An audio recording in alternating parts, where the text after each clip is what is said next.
Okay, I think we are live. Let me know if you can hear me, see me, tell that it's live, all of that. Um, I am very excited for this. I've been spending the last 30 minutes re-going through all my notes, watching the beginning of the end of the last stream to make sure that I know what we're doing because it's been a hot minute, which I'm going to get into in a minute once I confirm that we're actually live. Um, but we have a lot to do today, and it's been a while since I've worked on this because I had a couple of other projects in the interim. Hello, I see a Greg. Okay, so if you see me live, then I'm live. We're good. Okay, so where are my notes? Here we go. So things I wanted to mention. Oh, hi. Oh, wait. Erin? Is that Erin? Eiran? Erin? Erin? You'll all have to connect my pronunciation on everything because I can't pronounce anything, but hello. So, as a quick note, on Monday, I think it was Monday, both me and George Corley of the Conlangery channel both did a set of videos on our channels about, interviewing each other sort of. So he interviewed me to talk about basically this, right? That we're working on this spell language and the approach that I take to conlanging as both a newbie and also as a writer, because it's very different from people that just conlang to conlang, and that's their purpose of what they're doing. Like that's their main goal. And then I interviewed him and asked some questions about information for writers about conlanging and like some things I wanted to know and stuff. And it was a lot of fun. So you should check those out. I could try to remember to link them at some point, but it's, I think, the most recent video that was live on my video, and then maybe like a video to back for George. Hello, Nemo. So those are fun. Check them out if you want. This is no longer working on the Magic Forged language that we have been working on live the last 2 streams. So just if you're coming from that as the last one you watched, we are not doing that anymore.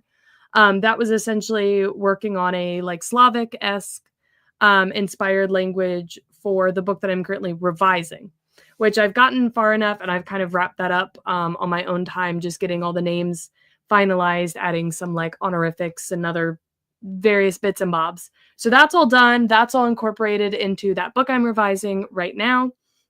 And we are back to the spell language, which I'm excited for. I have a note to remind me of what we worked on last time because I had sort of forgotten. But I had previously gotten some advice from the absolutely wonderful Jessie Peterson that I went over at the beginning of the last stream. Hello, everybody popping in. Wow, there's a lot of people here today. This is kind of freaky. Hello, people. Hello there. That's a fun name. And Tanoki and our knight Petrichor? I think that's how you say that. But yes, I got feedback from Jessie Peterson. And the biggest thing, which I want to kind of reiterate first before we get started on this, is that she pointed out that there are some ways I needed to change how I do incorporation for my polysynthetic language here, that is my spell language, in order to be more realistic and make more sense. To briefly summarize, for anyone who is new to that, basically, we have a verb cluster here, right? This is the old structure that I'm showing on this slide, just so I can reiterate this change for anyone that missed the last stream. But we have our verb structure, and within that verb, we have the verb stem pieces, and we have the post-verb pieces. And I incorporated more than I should have into this. So basically, anytime that we have a like separate clause where the pieces don't make sense separately, I need to actually connect them to each other. So previously, I would have like in the valency markers in this post verb part, I would have like until or within. You'd have that indicator of that. So it'd be like stir the liquid within. And then unincorporated, I would have the indirect object, which would be like the container, right? So stir the object within by itself it's not a complete, I don't know if clause is the right word there, but it's not a correct way to do that because it doesn't contain all the information. And it kind of implies that there's other information that like, it doesn't stand on its own. and then having just a random container, even though we're marking that with, the right thing to tell how it relates back to that main verb. It's separate and not complete. So what we needed to do, and I will go to the new structure, which is this. We need to move anything that has indirect objects or has a separate clause outside of our main incorporated verb. So I moved prepositional markers over here. So anything that explains an unincorporated indirect object is now external. So this is like, locative, lative, dative, instrumental, anything that requires more than just saying that thing, right? And then, anything that's a separate clause or chunk is not incorporated, right? That's the rule. And I also added clause verbs here because we have that in one of the spells anyway. But let me know if that makes sense to people. I think some of you all were here last time and probably remember this vaguely. But we basically went through and started working through the code and fixing how I structure everything in there to incorporate all of this. But yeah, let me know if that makes sense or if I need to dive into the examples more. But I went through some of the sample spells, and the highlighted bits are the things that moved from the incorporated verb into, I guess now it's incorporated into a separate form, I guess. I'm not sure what the terminology to use for these things is anymore. Okay, makes sense to you. Okay, good. Not everyone is confused. I'm glad. But yeah, so now I have my main verb, and then I don't even know what you would call this. I mean, is that a separate clause? Because it's essentially within this container, sort of like a secondary clause or something. I'm not sure. If anyone knows what that's called, let me know. But right now I just have this as being unincorporated, but those unincorporated pieces are now kind of incorporated together in some cases. But you can see that change. So let's switch back over to the code. And I apologize if you all can hear my children. Oh, Nemo, I was there, but you overestimate my ability to remember. Yeah, I mean, I even had my old notes from before, and I had to go back and rewatch the end of the stream just so that I remembered what we had even talked about. But hello, Galot? I think that's how you say that. Yeah, it's getting definitely into the more nitty-gritty stuff of the linguistic theory side of this that I am less familiar with. But let me stop this screen share real quick and instead present my code. All right. So this, I think you could just, Arnett Petricor says, I think you could just call them an argument. Okay. And then Aaron says, I think it might be classified as a subordinate clause, but not too sure. Those sound correct. I'll probably want to go back and remark those on the PowerPoint because you all, if you know me, you know I forget things after 5 minutes. But this is my spell object that we had to restructure last time. And now we have, I called them noun phrases here. Interesting. Noun phrases. Yeah, that's what I called them last time, apparently, that I've forgotten, because they're essentially all the bits surrounding the noun. Let's add a note, though.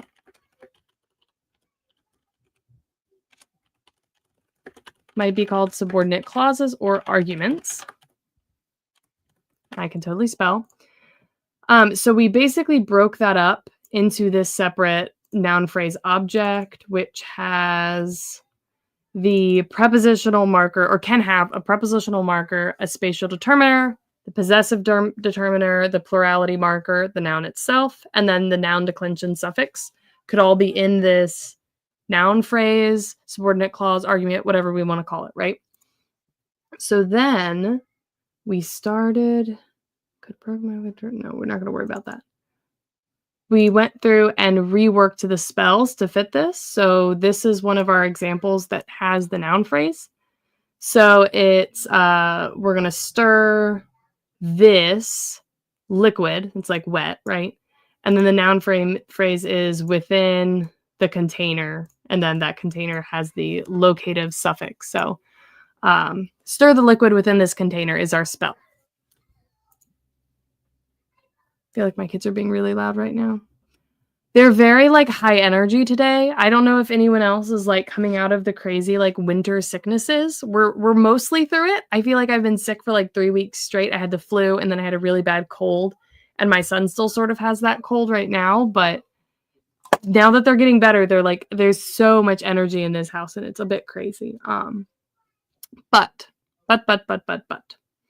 the place we left off and what we said we were going to work on next, right? What we said we were going to work on is adding separate clauses. And this is something that we already have in the spell language structure PowerPoint, which actually, let me go to the spell library and scroll down. It's basically like this is the first spell we made that has a whole separate clause. And the way... Let me switch back over to the PowerPoint real quick. Hold on. So that we can decide if that's what we're going to do. Before we do that, though, just to... Is anyone here like new? They haven't seen this? Because I know I recognize everyone's names, but I don't know if I recognize you from the Slavic language streams or streams of other Conlangers I've hopped on. But like, is anyone not familiar with the general idea of this thing that I'm working on right now? Because I can give like a rough, quick explanation before we get going, but... Let's see. I think all the code is currently working. Let's just test that out before we do anything crazy. Yeah, so I have all of my spell building in here. Yeah, okay. So the code is currently in an operable state, which is good. Greg says, this is my first spell language. I've been on the Slavic language. I'm on your Discord under at links. Oh, okay. Okay, wait, I think I might have... Do you have the same like icon there? Because I might have recognized it. A subordinate clause would still have a verb clause within it. It's just conjuncted using a subordinator, though they'd be a prepositional phrase which would act as an argument of a verb. Okay, so it's probably not a subordinate clause. Aaron says, I'm new to being here. We did have a very brief conversation about scowls. An Artifexian stream. Yes. Okay. Hello. Welcome to this. I do remember that. Okay. I knew I recognized your name in talking about that, but I wasn't sure if you had popped on something else already. Okay. And Greg says, yes, same icon. Okay. I did connect that in my head.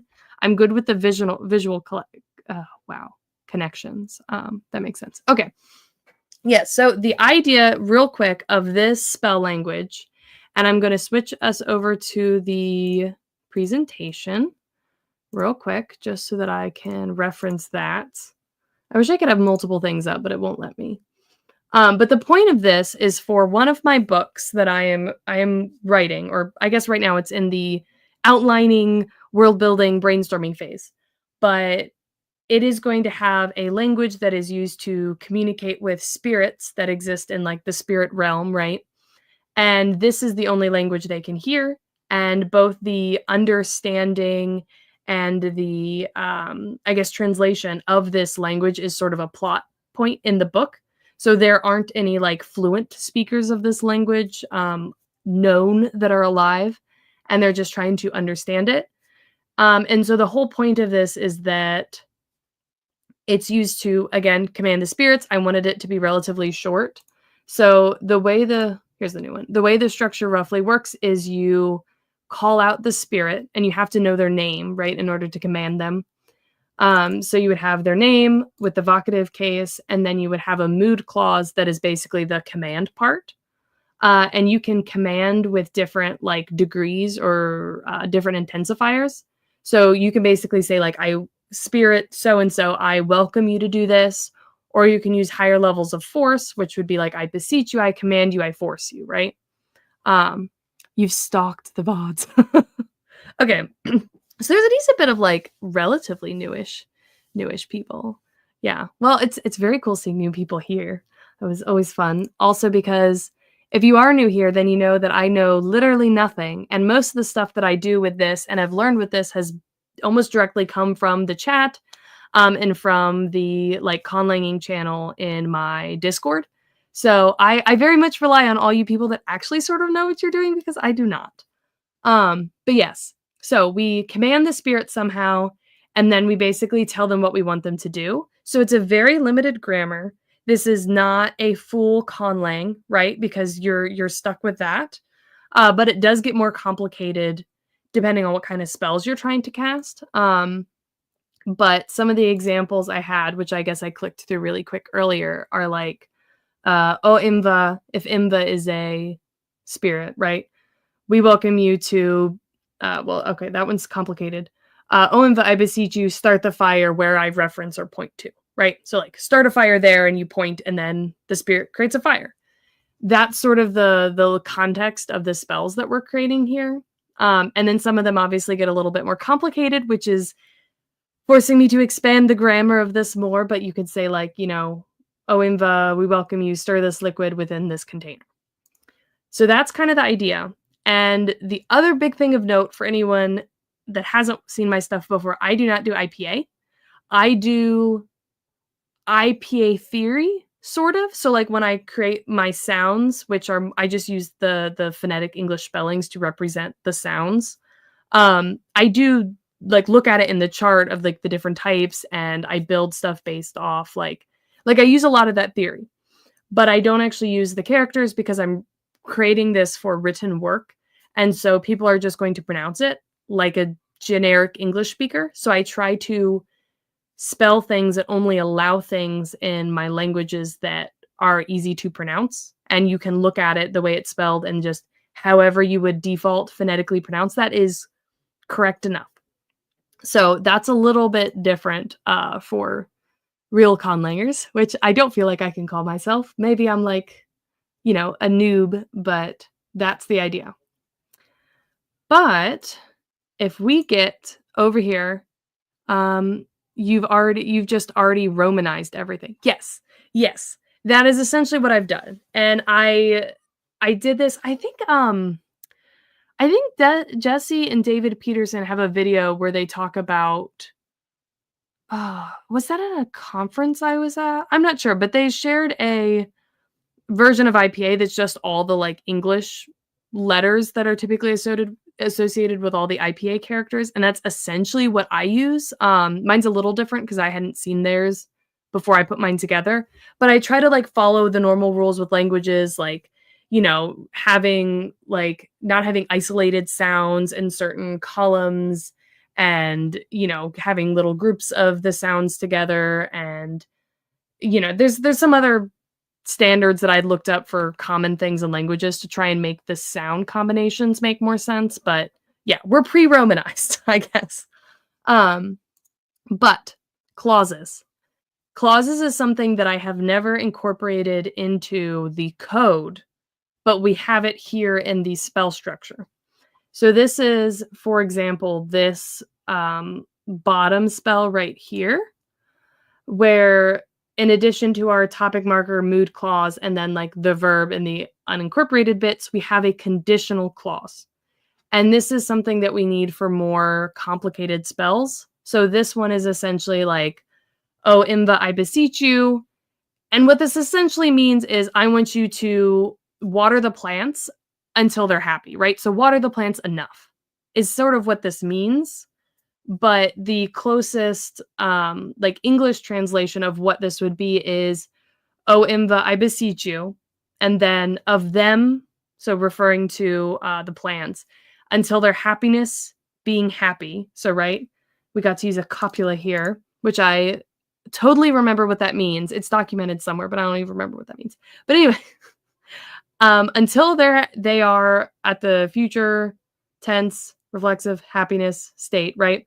Create warm rain onto the plants, and this has to move. We already moved this, I think, but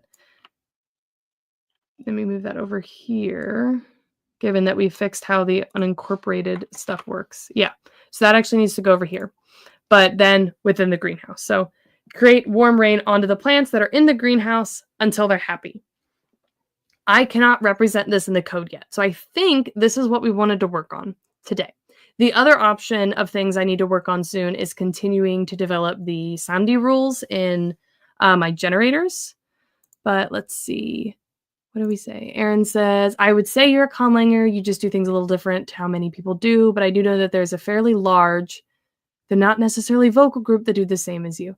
Yeah, it's, I'll take that. I'll take that. It's definitely I think a more approachable first step because, like, the IPA itself is almost another language that you have to learn, and that, like, brute memorization of characters to sounds is very, very difficult for me, and that's, like, a barrier of why I had never tried this before is, like, I just couldn't do it, like, that was, like, that step that I just could never take, and so I've gone around it, and maybe sometime I'll come back to it, but we'll see. Nemo says, naturalistic conlanging is just a subset of conlangers. Anyone who makes up a new language is a conlanger, no matter how they do it or even how good the language is. Fair. I'll take it. Okay, I'll take it. I can be a conlanger. I don't feel like a conlanger, but we'll take it. We'll take it. I at least dabble. Yes, so we want to add more clauses. The only use case we have so far is this conditional clause, which I think step 1 is going to be to brainstorm if there are any other types of clauses that I want to incorporate, just in case there's other pieces that I want to be able to represent. But I assume... Oh, hold on. I don't know if you've watched it already, but Like in the Fictioneer did polysynthesis for novices videos, which might help to understand this too. They're like an hour altogether. Oh, I did not know about that. I am going to write myself that on a sticky note because I need to actually remember. I assume that's on YouTube. Fictioneer. Lichen. Wait, Lichen. He's done stuff on the Artifexian, or they, she, they, him. I don't know who Lichen is exactly, but they've done stuff on the Artifexian podcast, right? Like they were in previous Christmas quizzes. I remember that name, and I think they talked about when I did the Christmas quiz this year about how Lichen wasn't doing it this year. And I think, is that the one that David Peterson was joking that, like, oh, well, if he had known Lichen wasn't going to be there, he would have just not gone all together or something? Yes. Okay, cool. Okay. Polysynthesis. I'll go and watch that before the next stream, and maybe we'll have some more things to incorporate before then. Oh, Lichens are in the Artifexian Discord. Interesting. So I guess if I have enough questions, I can always, like, you know, scoot on over there and be like, hey, help me, please. Okay, so clauses. We have the concept of a mood clause already, which I think in the code is literally just, like, we just have the imperative, I think. So do I have that in here? I'm going to click around real quick. David was talking about... No, because Bib was in the Christmas quiz this year. So it was someone that wasn't in the Christmas quiz this year. Because this is the only one I've done, is the previous Christmas quiz. And Bib was definitely in there. David and Jesse were both definitely in there this year. Okay. Yeah. So we have a mood verb. So I assume there are other mood verbs. And I just don't know what they are. So I probably want to understand that a little bit better. Although... let's grab this and let's start a new slide. We'll put it in between here because it sort of goes there in order. So we have this. And then what we're trying to replicate is essentially this guy here. Yeah. This. Okay. So. Moods. I totally know what a mood is. I'm going to Google this real quick. Linguistics. What is a mood? Because I know none of the things. Okay, it's a grammatical feature of verbs used for signaling modality, modality. That is, it is the use of verbal inflections that allow speakers to express their attitude towards what they're saying. Okay. Okay. So most common moods, let me write this down. Most common moods are indicative, so statement of fact, imperative, command, which we already have, subjunctive, which is uncertainty or conditionality. Okay. Where? Okay.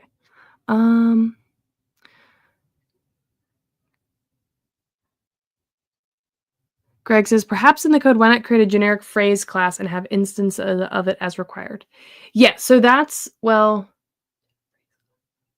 so I don't know how far I'm going to go, but at least clauses, I think, will be a general class. I just want to go in and make sure I understand all the different, like some of the different types of clauses that might show up in there. And then just that I know what types of things would go in it, you know? And then we can build that and then add in specifics as needed. But I just want to understand the scope of what we're doing, mostly just because I am so new to this that, like, again, I had to Google what mood was, right?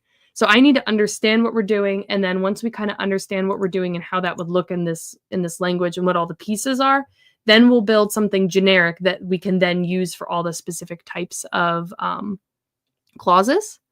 Nima said, oh no, that's in response to Aaron. Blah, blah, blah, blah. I feel like that subjunctive is more a Indo-European thing than a general languages thing. Subjunctive. Oh, the uncertainty / conditionality thing. Yeah, I mean, that may not be something we want. And if anyone like knows any other moods that might be more relevant, throw them in the chat so I can look them up. But we definitely have imperative, right? That's one we definitely have, and that has subject, you know, imperative mood, and then intensifier. Irrealis is a more general version, I believe. Subjunctive has a wide variety of meaning in different languages. Okay. So yeah, I think we definitely have imperative. That's already figured out, right? And that's what we see here. Which I feel like is different, though. I feel like that's very different than a conditional one. Maybe those are different types. Okay. Tell me if I'm stupid. So subjunctive here says that counts as conditionality as well. If we have our conditional clause, then does a conditional clause count as a mood clause? Like, is that also a mood clause? But because if so, the structure is definitely a little different, but I do still have a subject here. I do still have whatever that verb stem is, or how do we mark this as it has the future tense on it, and that's what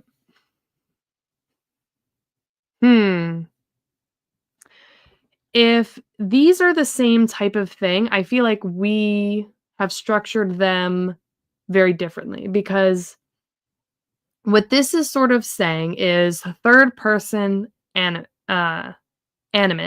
So a living thing that is a third person, right? Because we're talking about the flowers. And then copula, which means, I'm totally not Googling this right now, because I don't know where I have this written down. A word that connects the subject of the sentence to the predicate. So like is. So our copula is like is, I think. So the flower is or are happy. So like the state of being happy. And then reflexive, I mean, that's our verbalizing suffix, I think. So that is reflexive. Yeah. Yeah. That's an action morpheme. So that's turning the state of happiness into a verb. Okay. So this is saying the state of the flowers happying, right? Happy is a verb in the future.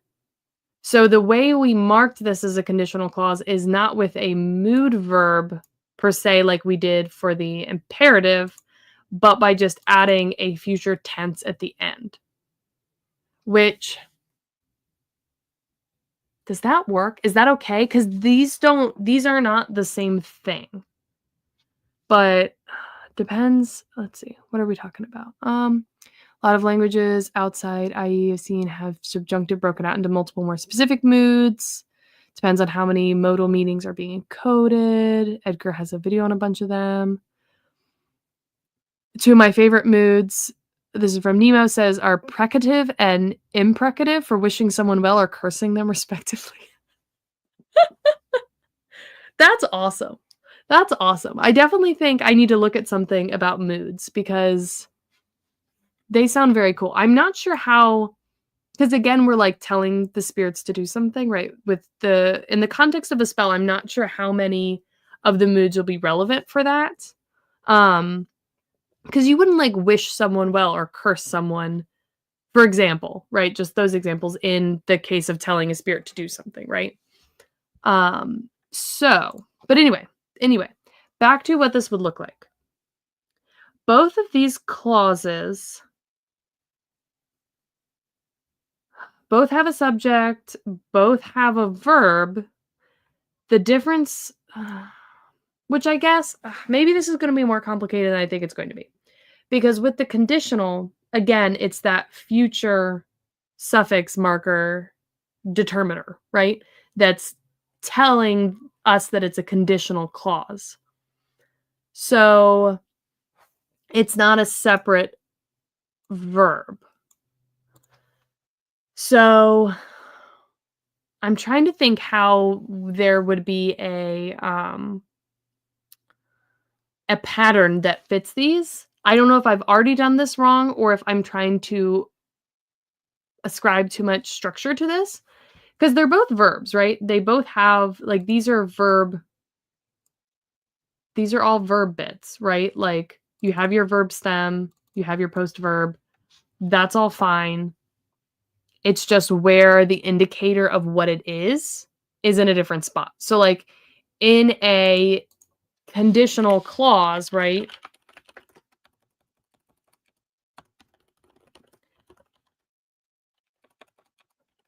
That is essentially marked by having the future, what do we call that? Where is it? Where is future? I'm gonna click around, I'm sorry. Tense? Yes. The tense. The future tense. Future tense.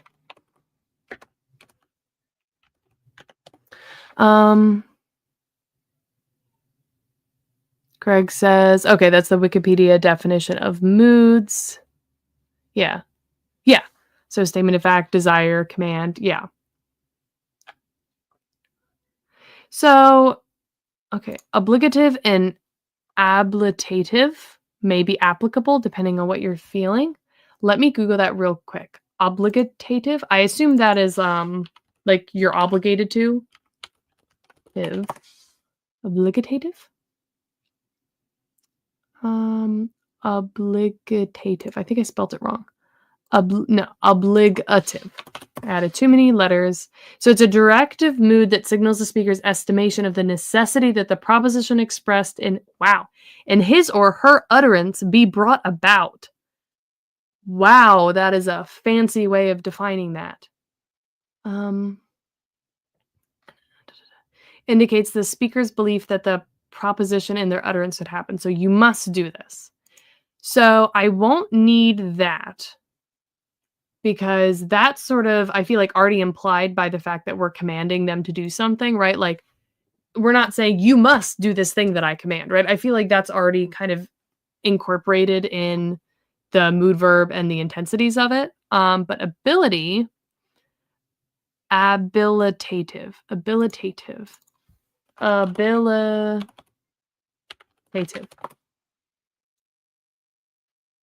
So, a grammatical mood that indicates ability or disposition.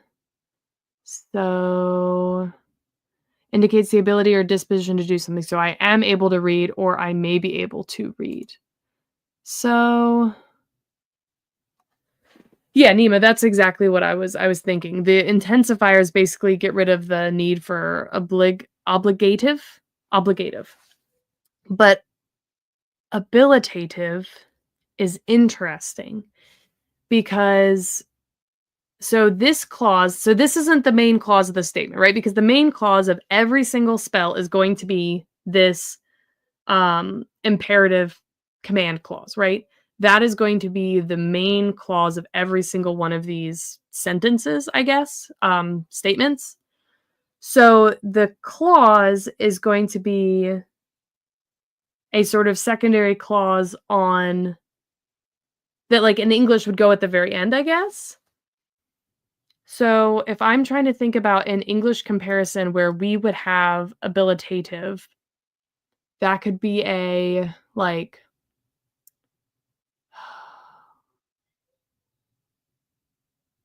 I guess you could use a conditional of an abilitative, so, like, able to do something. So, like, you could say, um, "Reduce the water in this cave," main part, and then your first conditional clause would be, "Until." Well, I feel like the state of, like no, because then I think you would just say, like, "Until I'm breathing," or "Until the person in the water is breathing," right? So I don't know if abilitative would be able to come about in these clauses in any way that I'm thinking of. Um, Greg says, "Are the spirits allowed to decline a spell or request?" Yes. There's like a little bit of a matrix with this, but essentially the different spirits will have different strengths to them, and it's sort of based off how wide scale the spirit is. Because I use the term spirit because it's a common term, right? But like what they sort of are they're the winds that are in the magical realm, and those are sort of like spirits in that they like sort of operate the same way, but like wherever the winds flow in a certain area is basically the domain of that spirit, right? So you can think of them maybe as wind spirits, but they're yeah, you could probably think of them as like wind spirits.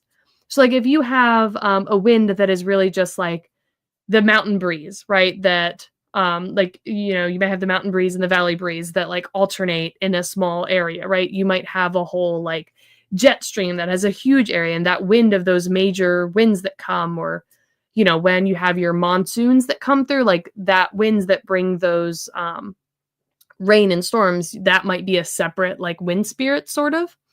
So depending on how large scale it is would be how strong the spirits are.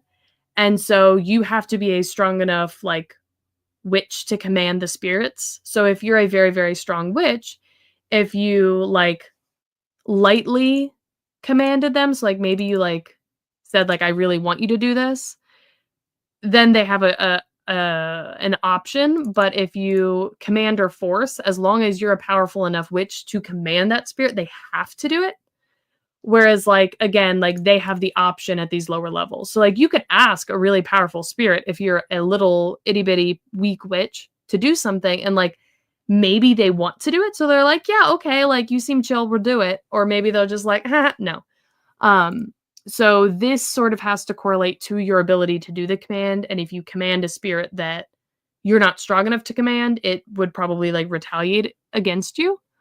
Um, at the risk of making things too messy, you could consider adding an optative, hope, that commander can use instead of a imperative if there's something they would like but isn't necessary, like wishing. That would correlate to our welcome. Like, I welcome you to do this. You know, like giving, like, not even hope, but like, you know, I guess hope would probably be more like beseech. You know, welcome is more like, do you want to do this? Welcome or beseech is more like, I really hope you do this. Command is like, do this. And then force is like, you have no choice, you know? Yeah. So back to these, our conditional clause, which is this, is indicated by having the future tense on the verb. It does not use a mood verb in how we have this right here, but does not use a mood verb. Whereas alternatively, our imperative clauses uses a mood verb.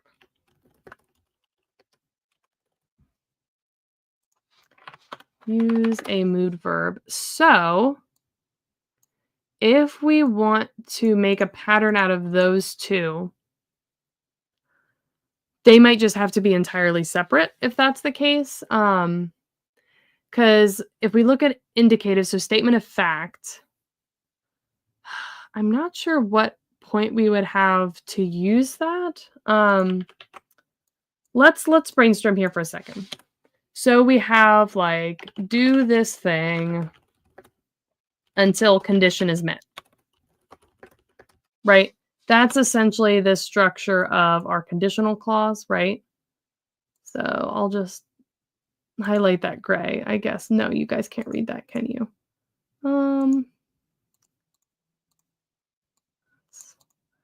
Why is this being so difficult? There, I think you all can read this. So we have do this thing until this condition is met, right? That adds our conditional clause. If I wanted to add, is it imperative or conditional? Everything that isn't imperative or conditional is a statement and hence indicative. So I wouldn't worry too much about it. Okay. Yeah, so we're gonna, yeah, I definitely don't think that one makes sense. And I don't think subjunctive on its own makes sense. Like, we definitely will have a conditional one, which actually, let's go in that direction. So we have until this condition is met, and that's essentially a future condition, right? Oh gosh. Future condition. So that is a, you know, this thing existing in the future. So until this thing happens, right? So it's like almost like a triggered future tense, right? We could also have do this thing until, get rid of that. Until, if. We could have an if. So do this thing if, which is also a conditional, right? That's more of like a binary conditional. So would that be a tense? Would that actually be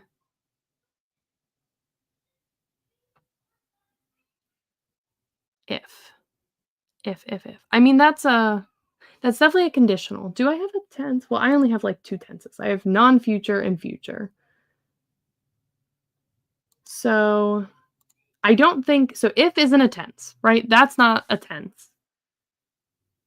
Do we already have that? If, when, if, until. Because I feel like that would actually fit based off, which side would that be?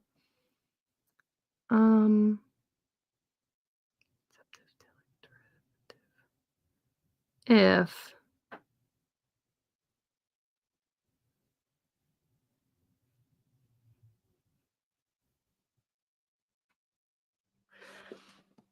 I feel like that it's not obviously not going to get incorporated, but I feel like previously that's something I would have incorporated into the post verb.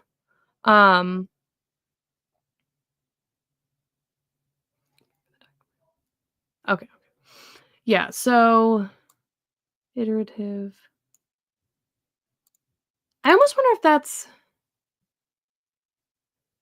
an aspect. So we'll do this until, start this, stop this, do it this many times. No, I don't think it's an aspect. It's not an intensifier. It's not an adverbial phrase.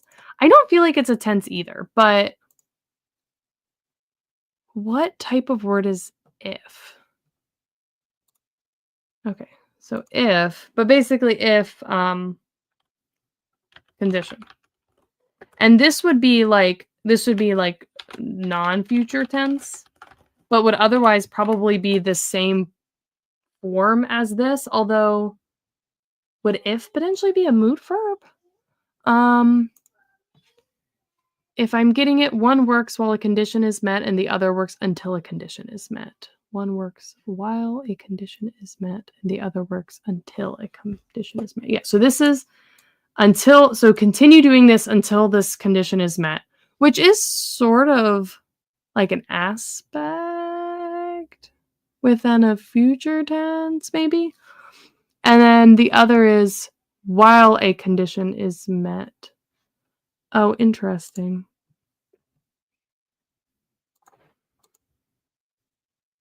Let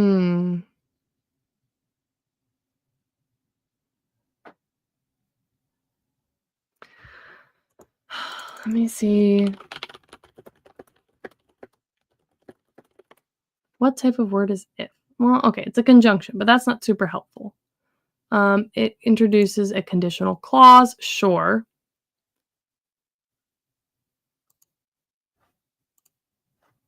So if is for conditional mood, it's a subordinating conjunction. Yeah. So I feel like this would potentially have, so we'd have maybe a conditional mood.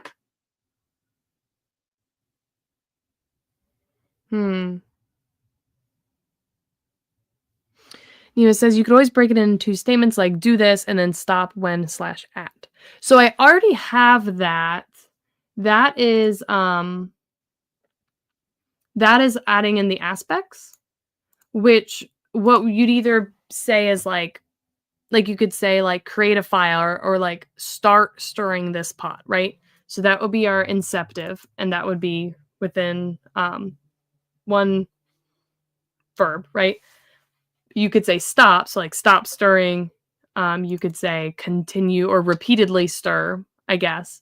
But then if we add telic or durative, those would add separate clauses. So maybe I didn't specifically add those up here. So for the duration of,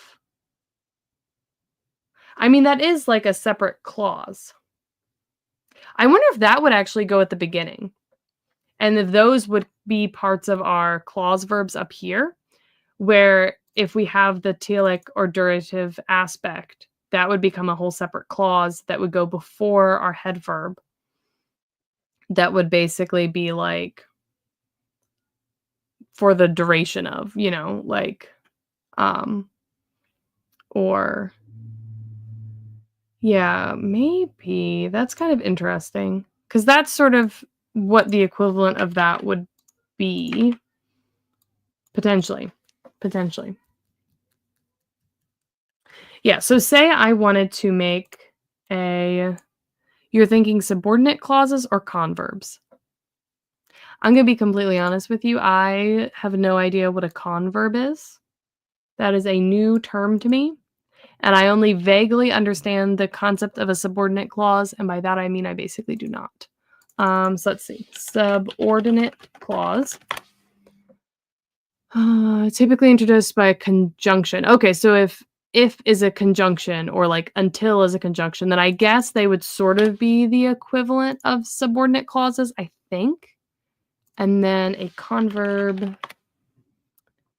a non-finite verb form that serves to express adverbial subordination, so notions like when, become, after, while. I don't think it's a converb. I think this would sort of be a subordinate clause, maybe. That might be correct. Converbs are basically adverbs derived from verbs, so they have meanings like while, after, etc. Yeah, I don't think we're gonna have converbs here. I don't think. We can always come back to that. One form of conditional statement that could work is if ... happens, will, must, might happen. I'm not sure. No worries. Okay. Yeah, so let's look at this.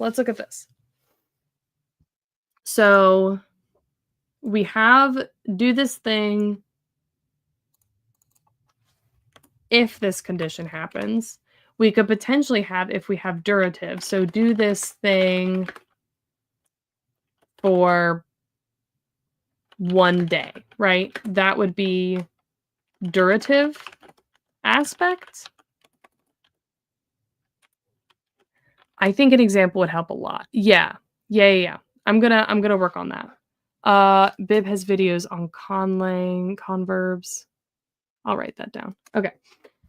Yeah. Let's try to make some examples, figure out how that would go together, and figure out if these would be the same kind of clauses. But do this thing for 1 day would be like a durative aspect. And do this thing if could be a while condition can also be useful. Yeah, so like the opposite of a do this thing while condition, and this would be like current tense state. So we could have that. We could have, let's see, telic. Let me remind myself what telic aspect is. Reached a goal or action completed as intended. Okay, so do this thing until condition met. Well, that's actually hold on a minute. That's I still have this up. That's sort of the same thing as our conditional clause, except we didn't use an aspect there. I wonder if we did this wrong, and maybe that's why I'm confused. But the telic aspect could essentially be like, let's think of a, water the plants until they're happy, right? That's essentially what we have here. So until they're happy could be indicated with a telic aspect, potentially. So telic aspect, do this thing for 1 day. So that could be water the plants for an hour. This one's hard. The durative one is hard because the spirits won't have a concept of time the same way that like people do. So like they don't know what an hour is because why would the wind know what an hour is? They might know like a sun cycle. So like you could potentially have like, you know, for the rest of daytime or for 3 days is probably like things they would know, right? So then for the if condition, this could be water the plants if they are dry. And this could be water the plants while they are still dry, which is sort of different, right? And then this one, water the plants until they're happy, right? Which again is basically the same thing as this. So I might not need both of those forms, or I might be able to do them in different ways.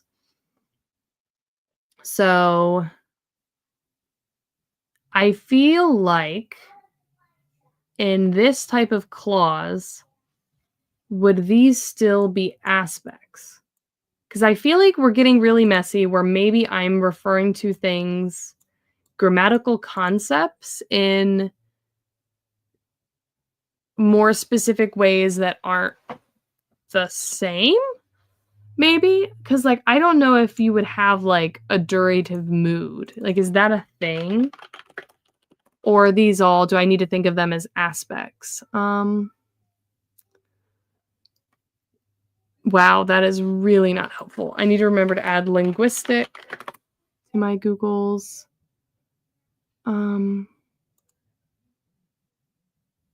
No, I mean, this could just be like,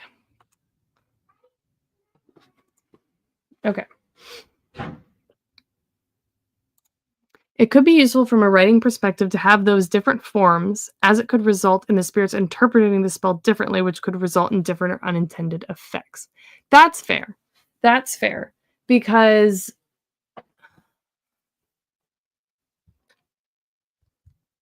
this is, yeah, potentially. So if we want to break this up into specific examples, right? Let's start with the second one. So water the plants while they are dry. So this topic marker, this mood clause, all of this part would all be the exact same. So until they are dry. So we'd still have of them until they are dry. So we would still have our copula. And then here, instead of happy, we would have dry. And then reflexive is, hold on, let me double check what I'm thinking for that. Where is reflexive?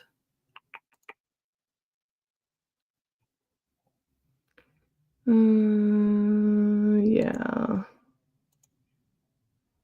I think that's still reflexive. Dry. Yeah. And then instead of future, it would be normal tense, which is just default. So it would basically just be that. Would be the while condition based off what we have here.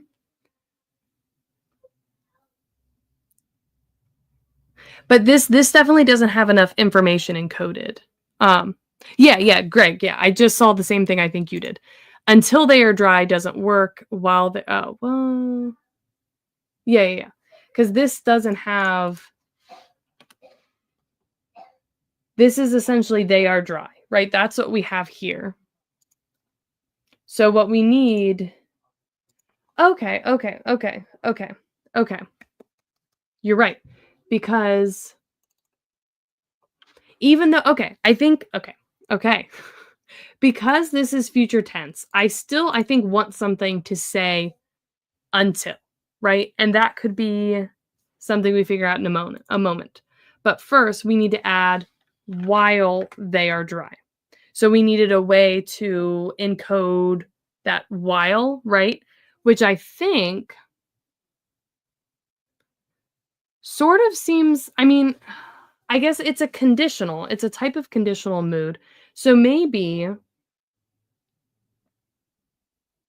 we want to add a while conditional. So like while this state is still ongoing, right? And put that in here.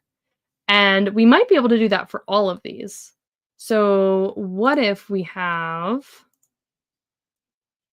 a while? Would that be a verb though?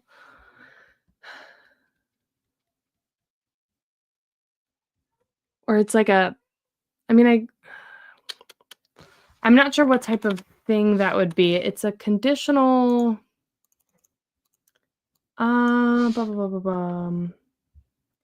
that'd be a mood verb. I feel like command or the imperative mood is really obvious in my brain for how that would be a verb.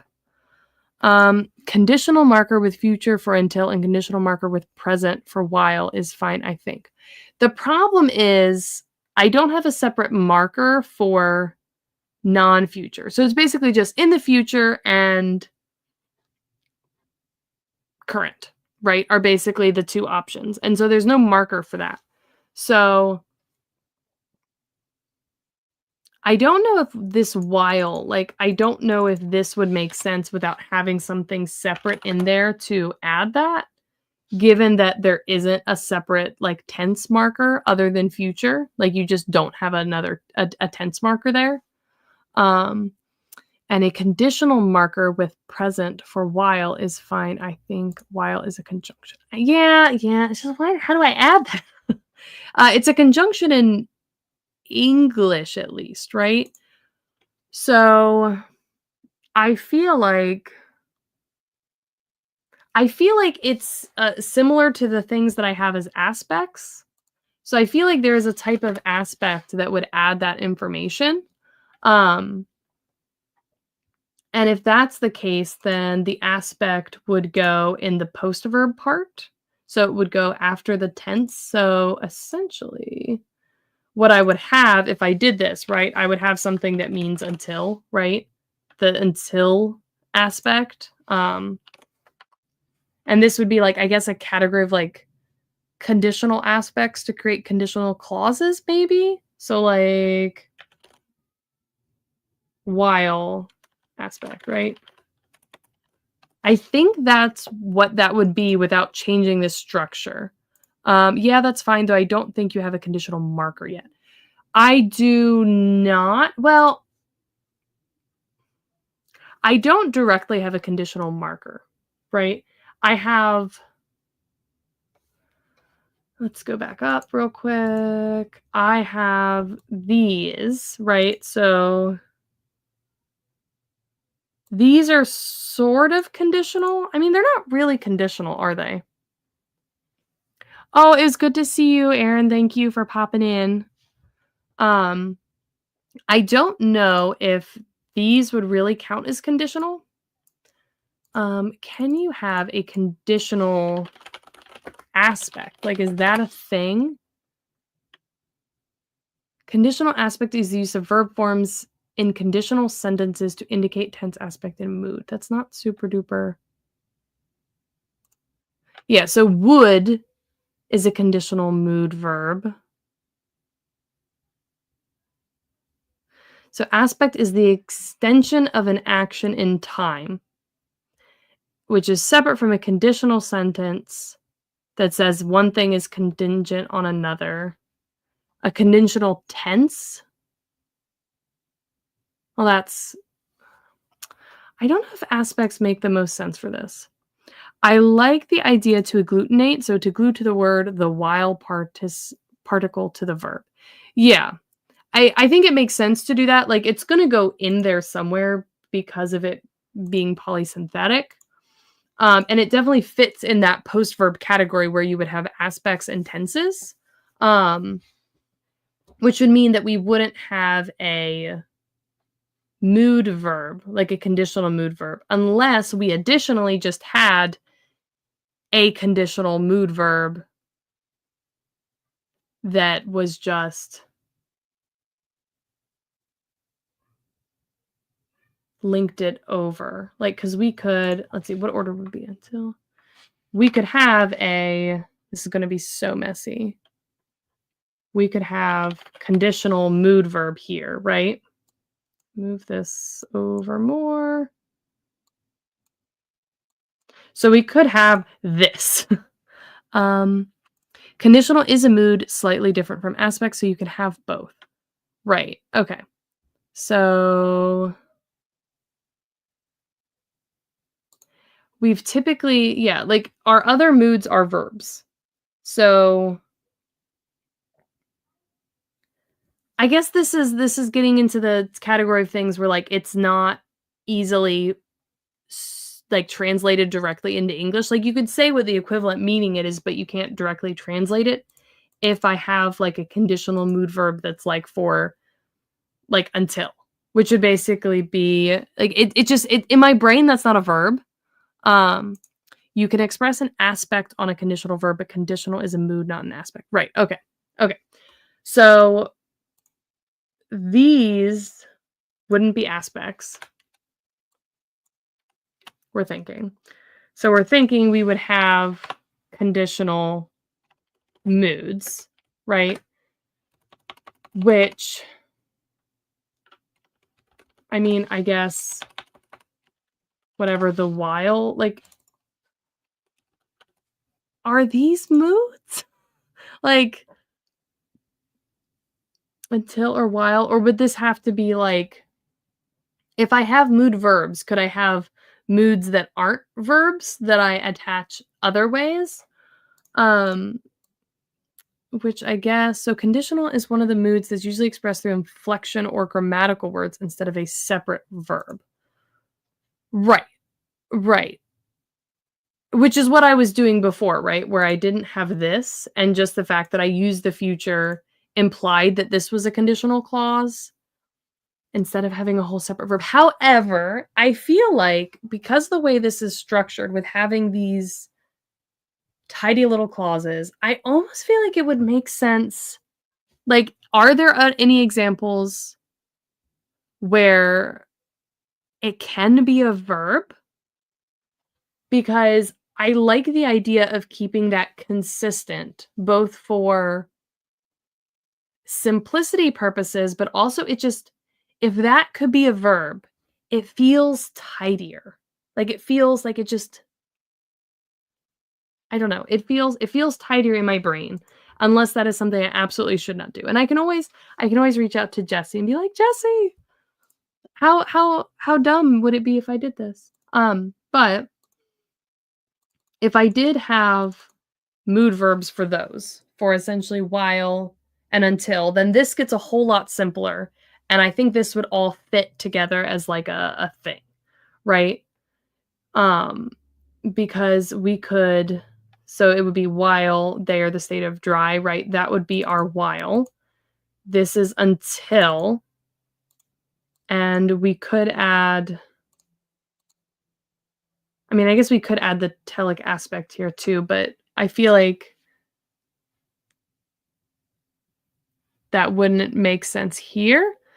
Um, I've not seen verbs, but I think I've seen adverbs that get co-opted.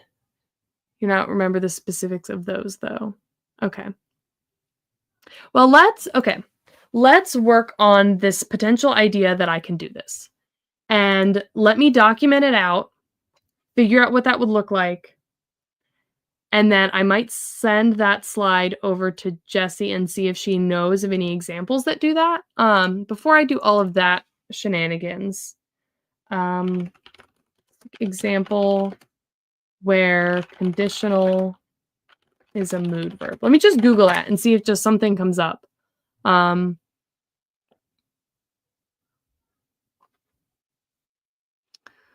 uh, see. Is there a language where okay, this is saying that in some Romance languages, so Spanish, French, Italian, the conditional is considered a distinct verb mood, but is it an actual verb?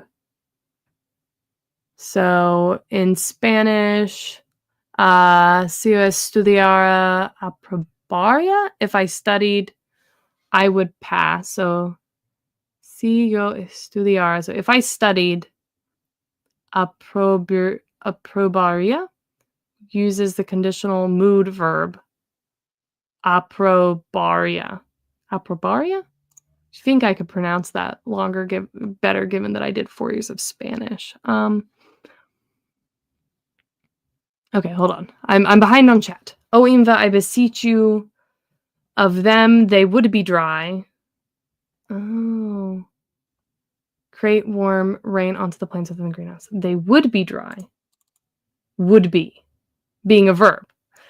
Right. Is that what we're saying? Would be is what while would be.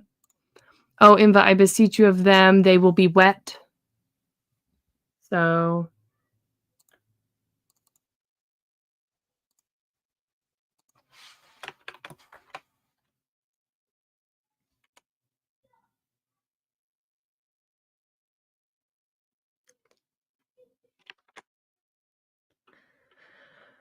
will be.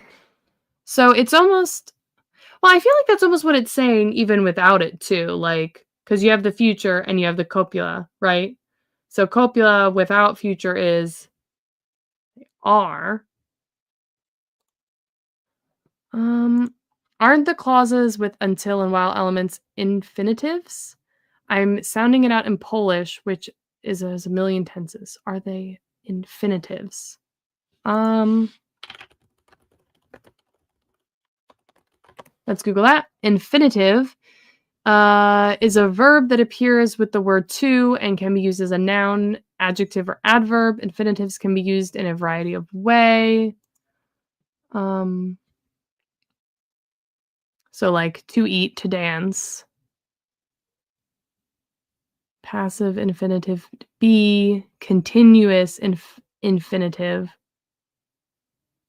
So to be something.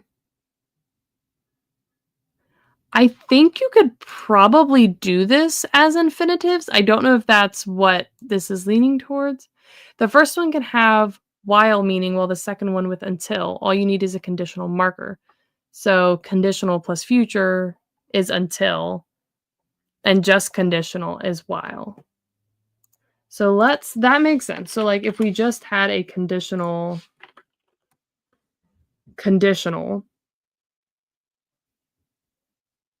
which conditional, yeah, so that would be the equivalent of while, and this would be the equivalent of will be.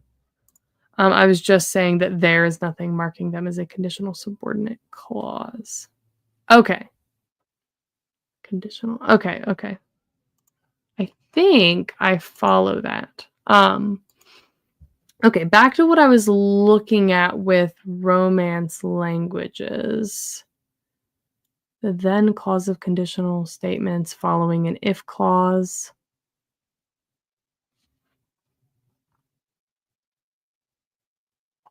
Oh, the conditional mood is formed by the past tense of the verb with the participle. I'm not sure if I follow that. Okay, we're going to ignore that thing that I was Googling. I think this might make sense.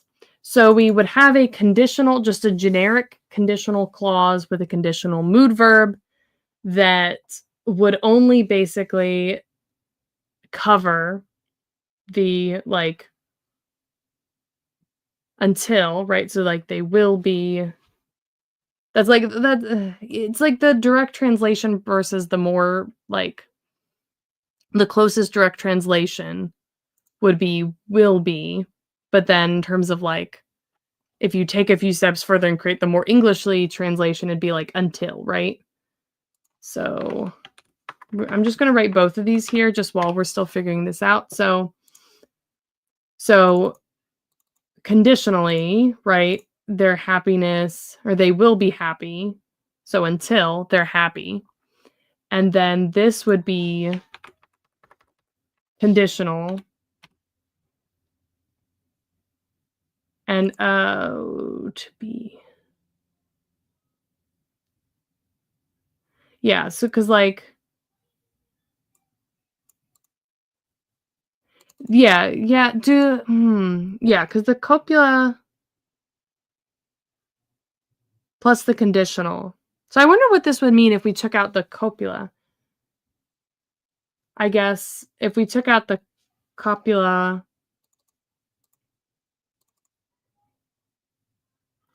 then I guess I mean this statement here wouldn't make as much sense. But okay, let's do some more examples because I think this sort of makes sense. And let me delete the like literal translation while we're figuring this out, just so that we can fit more of these. Because we have some more examples that I don't think are going to directly match this per se. So let's go down here. All right. So we have until condition is met, right? That's this one, until future case. We have while the current state continues. Ignore the copula in will be, would be. That's just for specifying meaning in English. Right. So like, it's sort of like that. Will there? Yeah. I think I follow. I think I follow you, Nemo. Thank you. Okay, so next one is if. So how do we specify if? Because this is, what you want this to say is if they are dry, which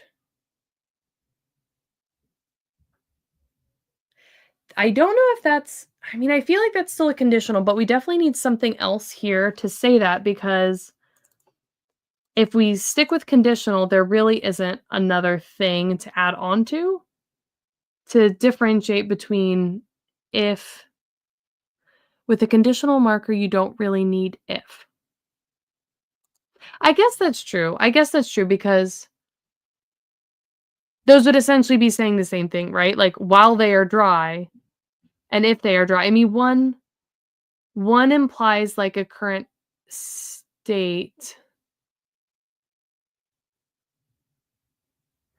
Yeah, yeah, because so if we change it to instead of saying like while they are dry or if they are dry, it could be like while they're thirsty, right? So you could keep watering them while they are still thirsty, and you could water them if they are thirsty. But like at that point, what is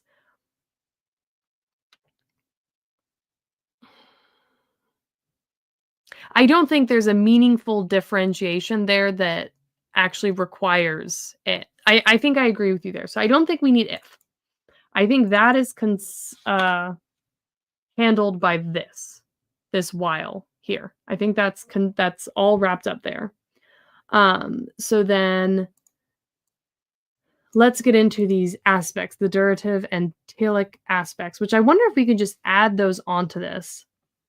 So if we wanted to say, you could have multiple copula that with the conditional take on the until, while, etc. meanings. That's probably an option too. The if should stay if you don't know if the plants need watering or not. Well, would you necessarily need that? Because, like, if I were to tell the spirits, right, water the plants while they are dry, that already tells you that if they're not dry, you're not going to water them, right? Because a while doesn't need to be immediately triggered, right? The while includes the if because it's just that first check, right?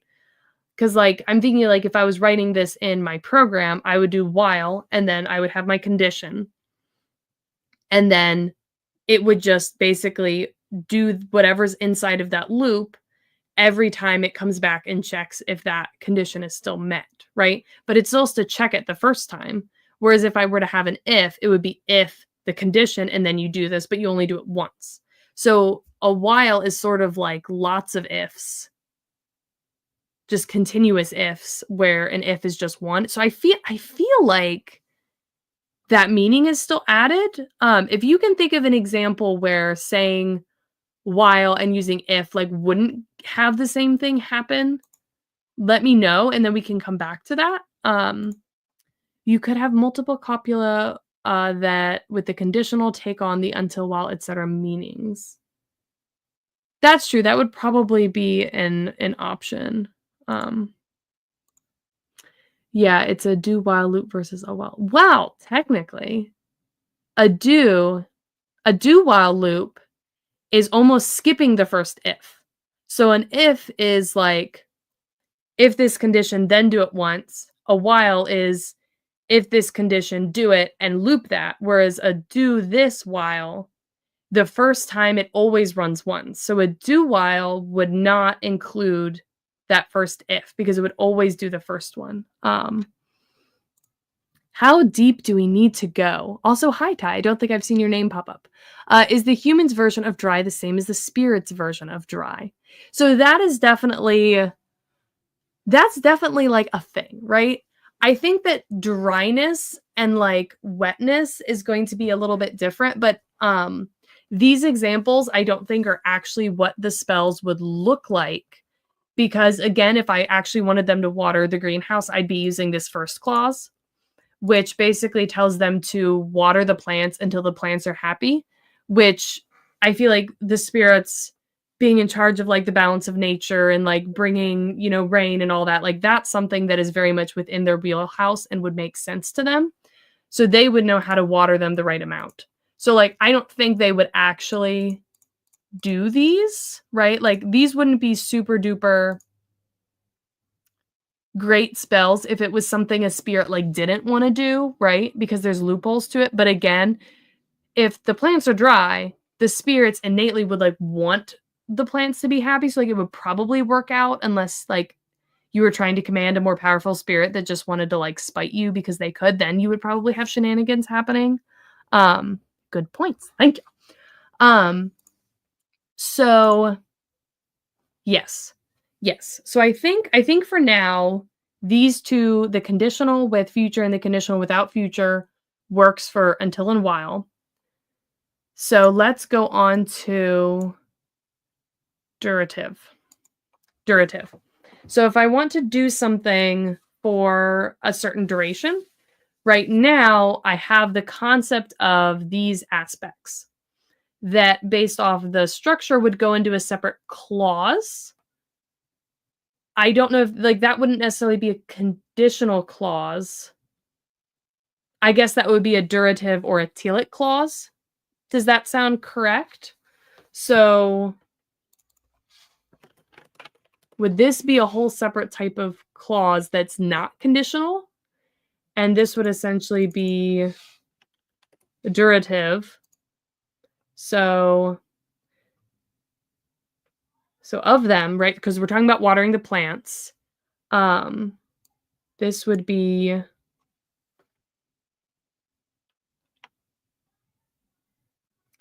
let's say for 3 nights. Water the plants for 3 nights, for the duration of 3 nights. They'll all drown, but let's say that's what we wanted to say. So, I don't want to say 3 nights. You want to know why I don't want to say 3 nights? I had previously said that I wasn't going to make a number system, because why would spirits know how to count?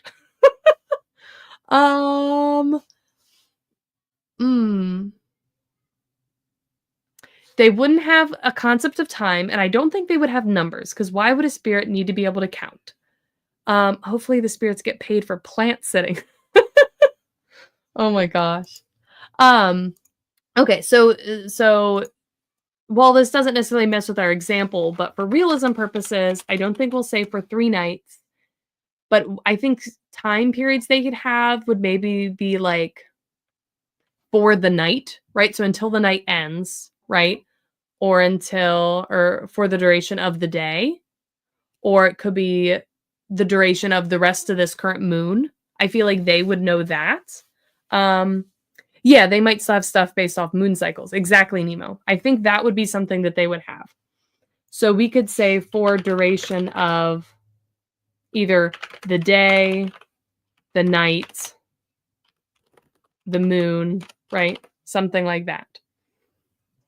And that would be the simple one. We could get more complicated, I feel like, but I find that idea overwhelming. So let's start here.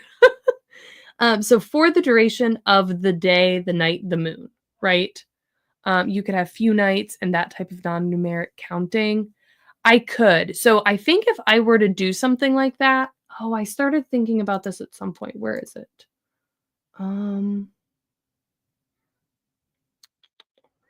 I have single and multiple. So I have a plural. Well, no, that's not super useful. The way I do spatial determiners, so it's basically I have proximal, so this that is close, that's being referenced and pointed to, and that's far away. So I feel like there could potentially be something equivalent with numbers, where it could be like a single thing, or here's what I was looking at. But I could have something that's like the number that I'm referencing. So like I could be like if it was like a distance, and like if you could show it with your hands, like you could say like with this number or something. I'm not sure how well that would work. And then I also considered having distributive as a determiner, which would say all, each, every, half, or some, which I guess some would be a few nights. So if I wanted to say a few nights, I could use a distributive determiner that is some, which it would be entirely up to the spirit to determine the exact number. For a day-night moon, wild day-night moon, and voila, no new construction. That's a good point. Yeah, single, couple, few, some, yeah.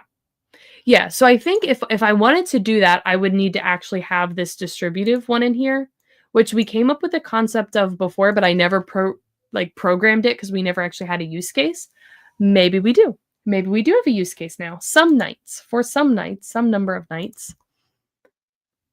But okay, so while day, night, moon. So while day, night, moon, you're right, that would cover that case. But what if we did, like, what if it was daytime and I wanted to say, well, no, because that would, I feel like that's a little tricky because if I wanted it to be like every night or one night, if I'm saying like while it's nighttime, do this, then I feel like I would actually then need the distributive ones of saying like, well, no, distributive wouldn't be quite right for saying like a single night, but some of the nights or just one of the nights, I guess would be how you would probably translate that. So that would be while it is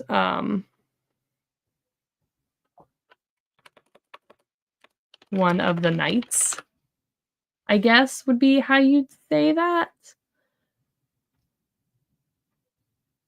So night would be, oh my god. Night is like, that counts as like a noun, right? It's a, is that a noun? I mean, nighttime, I feel like would be a noun. But it's almost like a state of being.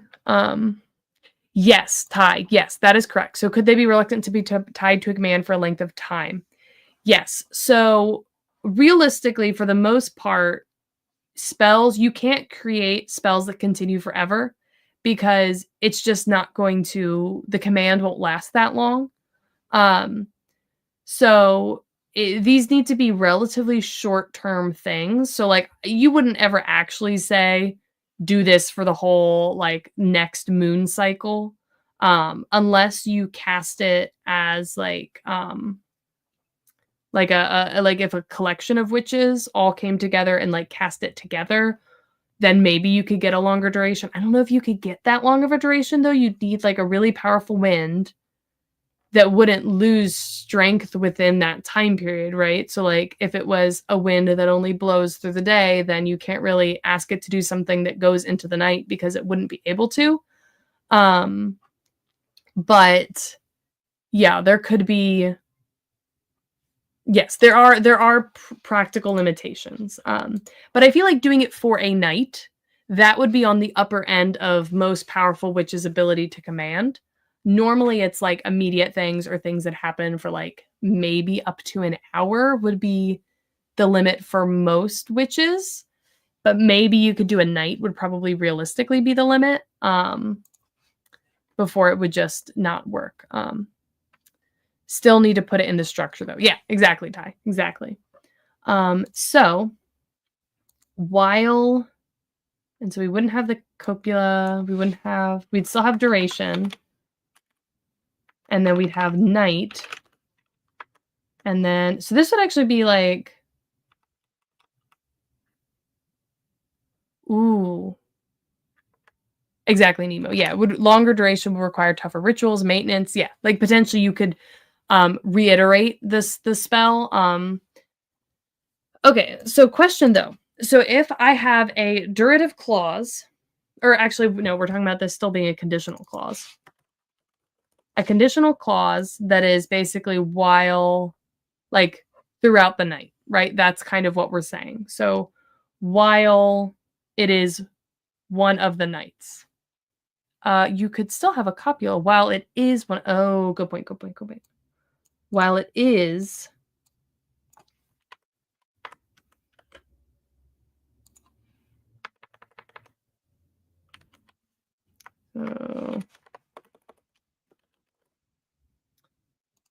and then the question is, so while it is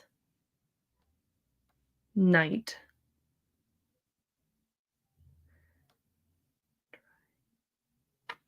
I feel like this would be used as a verb, though. We turn that into a verb. Or do we have a better one for that?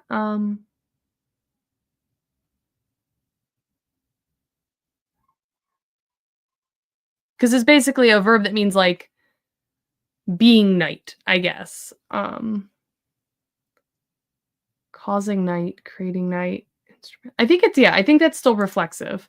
So while it is being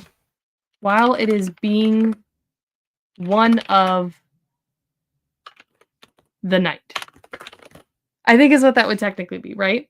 So then we would need a determiner here, which would be basically, I don't know.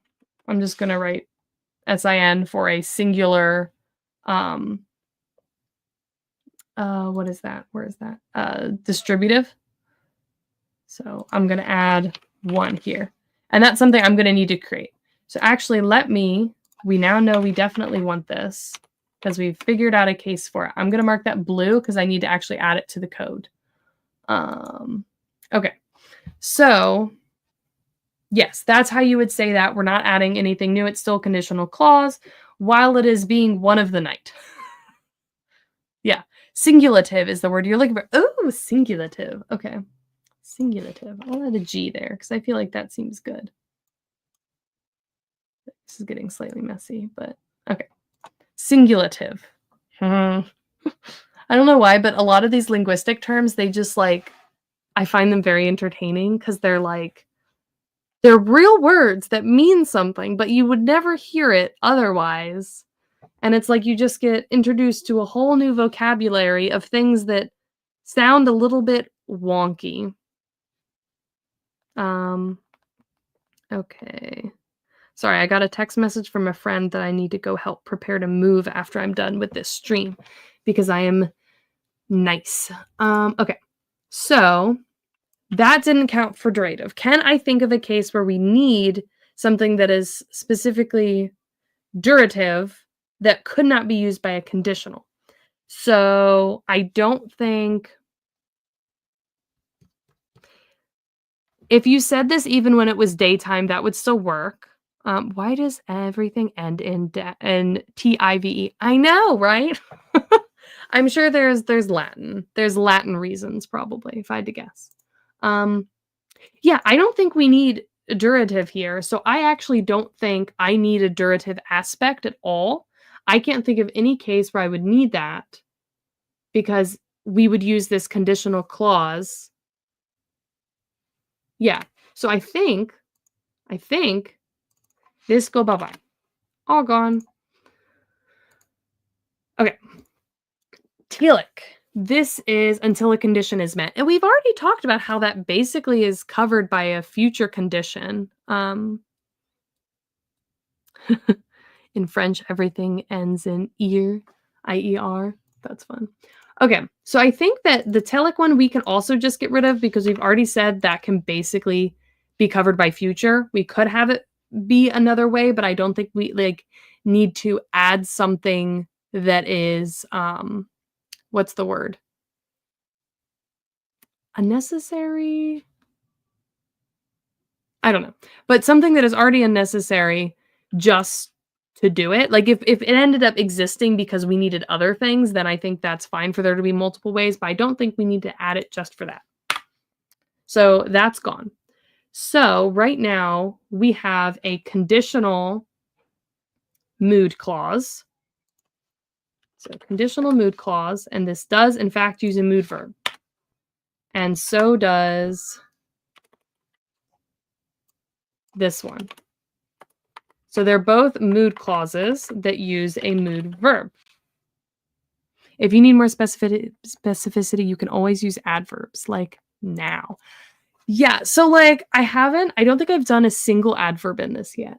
I have it written somewhere here. Well, okay, I have the concept of adverbial phrases going in the post verb, which I have very well.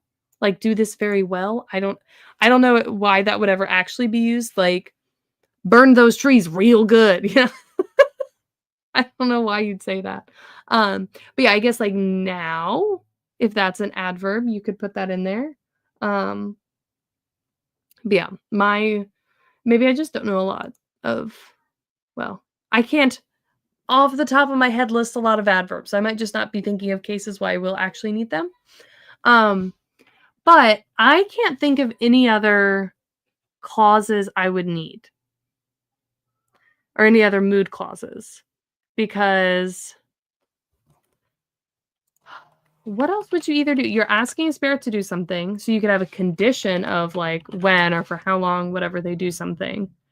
But what other type of things would you have for a spell? Because you could ask them to, let's think. What could you ask the spirits to do? We could ask them to, like, no, that wouldn't have a conditional. Could seal a door.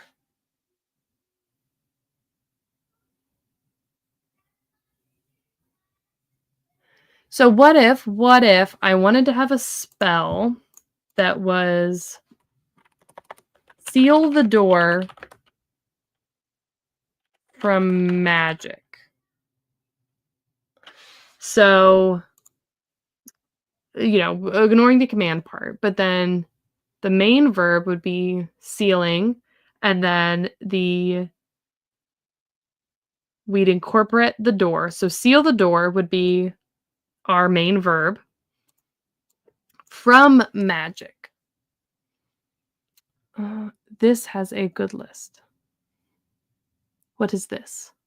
Is there a link or something and I just can't see it? Hold on, I'm not sure what you sent, Nemo. Let me see if I can pull that up. Make sure the volume on my phone is off. Whoa. Watching myself. Oh, no, wait, that's not the current one.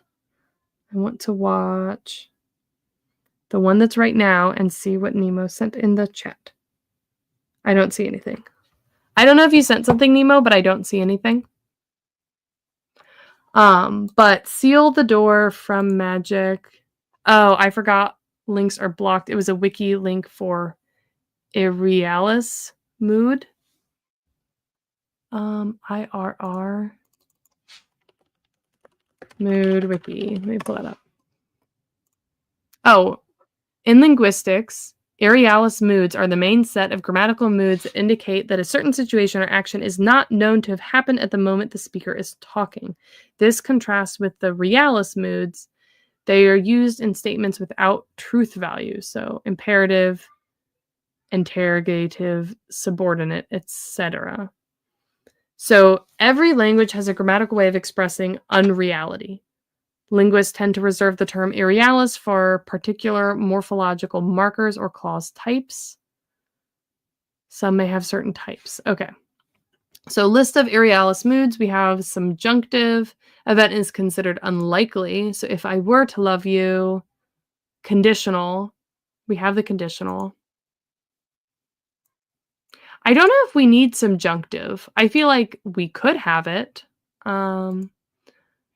We could like I could see that being a thing. I don't know if it's necessary.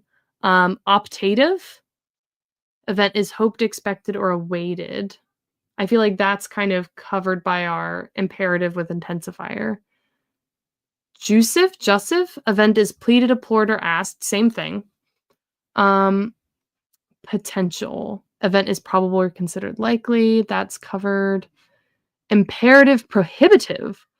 Event is directly ordered or requested by the speaker or directly prohibited. So, love me, do not love me. Yeah, which, again, we have imperative. Prohibitive, though. Prohibitive. So, how do I negate stuff again? I have a concept of negating things, which, if I wanted to tell them not to do something, I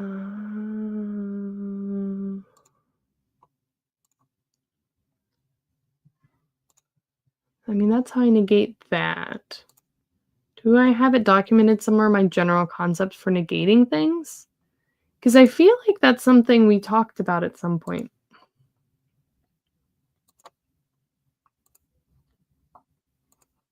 Hmm.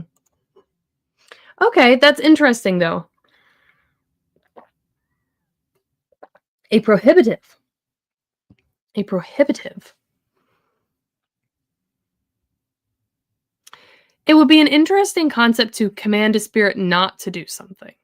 I'm not entirely sure what I would actually use that for, but that feels like a thing that might exist. Because otherwise, you'd say, like, you'd have to negate something in there. Like, you'd have to negate the verb. Like, I command you to not water instead of I prohibit you from watering, right? So, like, I have ways to say that now, but I could potentially have a prohibitive mood.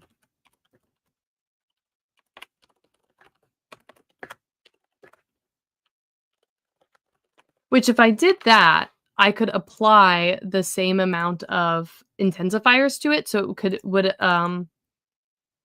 cover the cases of, like, "Please don't do this. Would you mind not doing this? Don't do this, and I force you to not do this," right? So that's actually an interesting idea to have. Let me write that, which this is PROH apparently.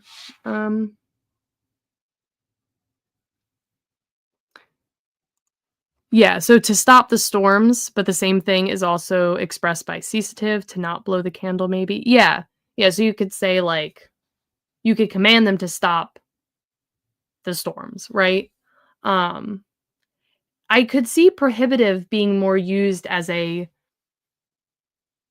counter or like a preventative counter against other witches, right? Like if you're a really powerful witch, you could potentially prohibit a spirit from helping other witches, maybe?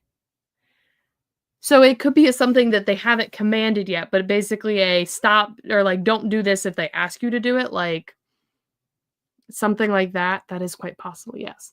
Yeah, so like um I prohibit you from, I don't know, we could say watering these plants. But something that they might want to do in the future, like don't let these plants get wet, or like, I mean, it could be the same as like keep these plants dry, but it could be an interesting way to add that as a concept, especially I feel like it's a preventative against other witches. So like,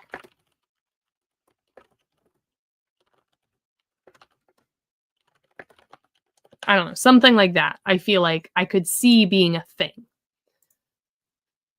So what else do we have? We have desiderative. It's desired or wished. We cover that. Dubitative. So if you are dubious, event is uncertain, doubtful, or dubious. I don't think we'd ever need to make a statement that's like, I think this. I don't think that would come up. Event is hypothetical or it is counterfactual but possible, and that's a hypothetical. So like, I might love you if. I don't think I need that. I don't think we need presumptive. I think we already sort of cover permissive. Mirative, admirative. Event is surprising or amazing, literally or in irony or sarcasm. Wow, they love me, or apparently they love me. I don't think we would have a use for that to connect to that either. Don't, let's see, Nemo's saying, don't water these plants versus keep these plants dry have slightly different connotations upon the agency of the spirits. That's true, because it could be like, keep them dry in terms of like, don't let any other water come here. So like if a person came up with like a watering can, I'm telling you not to not to let them get wet. Whereas if you're saying don't water these plants, they wouldn't care if someone came up with a watering can and someone else watered them. So I think that's a good point. So I think prohibitive would be fun. I think we should add that. Let's see, what else do we got? Hortative.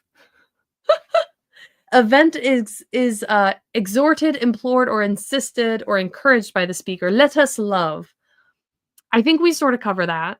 Not in that amount of wonderfulness, but we sort of cover that. I'm gonna just skim some of these. We cover that, we cover that. No. No. I don't think we need, like, nes necessitative? I don't think we need interrogative, so, like, asking a question. I don't think we need to ask the spirits, "Actually, hold on just a minute." Oh, thank you, thank you. Nima says, "A lot of them are already covered by my intensifier, which is a pretty neat system." Thank you, thank you. Okay, okay. A thought here. So some of the spells that I've thought about maybe wanting to do could be, like, lead me to, or, but, like, if we wanted to be brought to something, like, lead me to this. Um, but one that I just came across is a question, interrogative. Event is asked or questioned by the speaker. The spirits can't talk to you, but so I'm trying to think. I feel like you would just say, like, warn me if this condition is met, like if someone is in the area, right? Or warn me if I'm in danger. Um, which I feel like would already be covered. Because warn me could just be like, that would be up to the spirit's discretion, how they would want to warn you. Could be like a little gust of wind or a little sprinkle or something like that. So I don't think I would have anything that would be a question. Unless you're asking, like, are there people here? But then I think you could use that as a conditional, like, use, like, this one that we have, like, while/would, right? You could say, like, warn me there are people here, right? Which would it's sort of using the if, right? Which is still, like, asking a question. And I don't think they'd be able to, like, because they can't talk. So I can't think of any reason why we'd need to be asking, like, commanding them to answer a question. Because that would be the only way to ask them a question. Like, you'd still have to command them to tell you. So if we had a use case for it linguistically, it would be another mood clause. But I can't think of a reason why we would need interrogative. If we need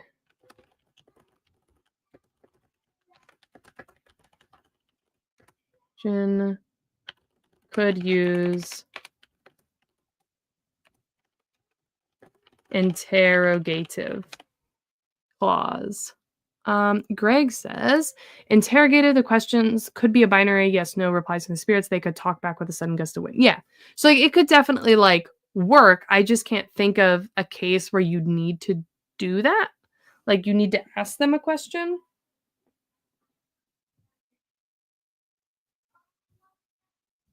Because I think almost every single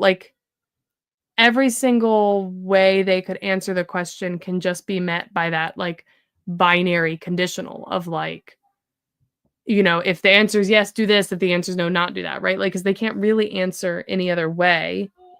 Because it's not like you'd, like, ask the spirit what their favorite flower is and they'd, like, show you where the flower is, right? Like, that doesn't really make sense to have been developed. So I'm gonna leave that as a note, but I'm not gonna actually, like, include it right now. But just in case that comes up, I'll remember that it's a thing. Presupposed or omitted. It's prescribed but not demanded. No. Event is warned against happening. I don't think we need to do that. I like the example though. Beware loving me. Okay. So I think we have our conditional mood clause, we have our imperative mood clause, and we will add a prohibitive mood clause. And within those, so imperative, conditional, and prohibitive,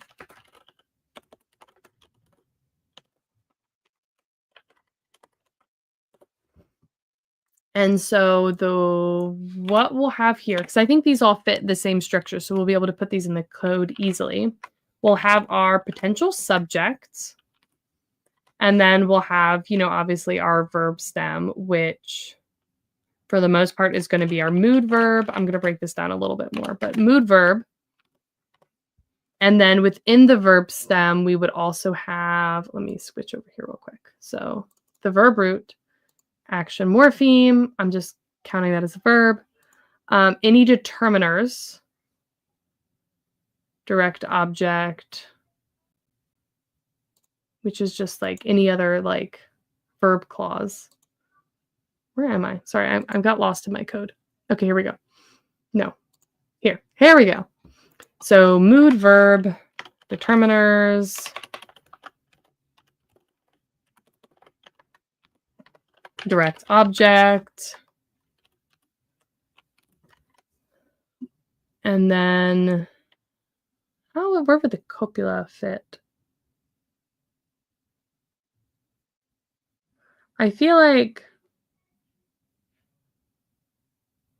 actually, hold on. What order? Where would the copula go? I feel like, would a copula go? I wonder if we have the copula in the wrong spot.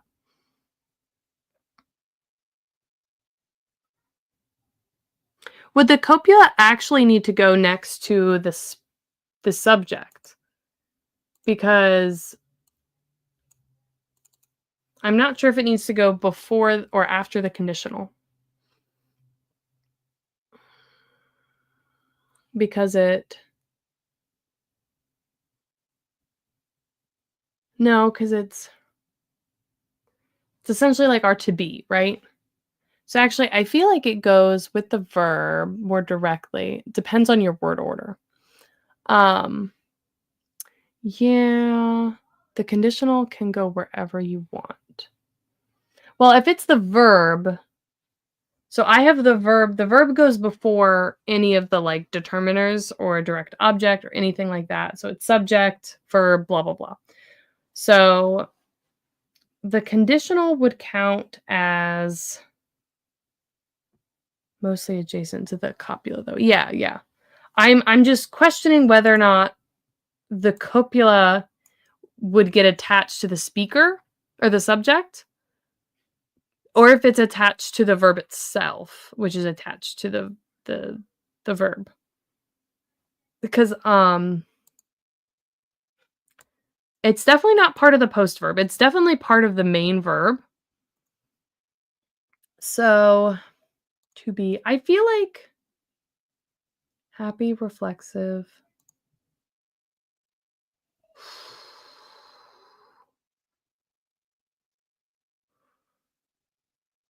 I have the stream on mute, says Ty, but diving into wiki articles for seal the door into magic. Look at thematic relations for grammar. Okay. So in English, you get I would be blank with copula after the conditional.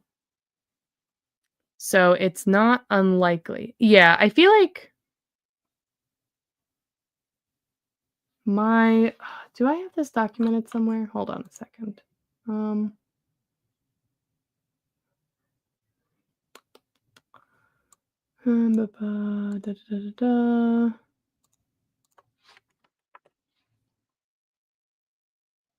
Did I not like write down specifically? I think it's head final. Or is this head initial?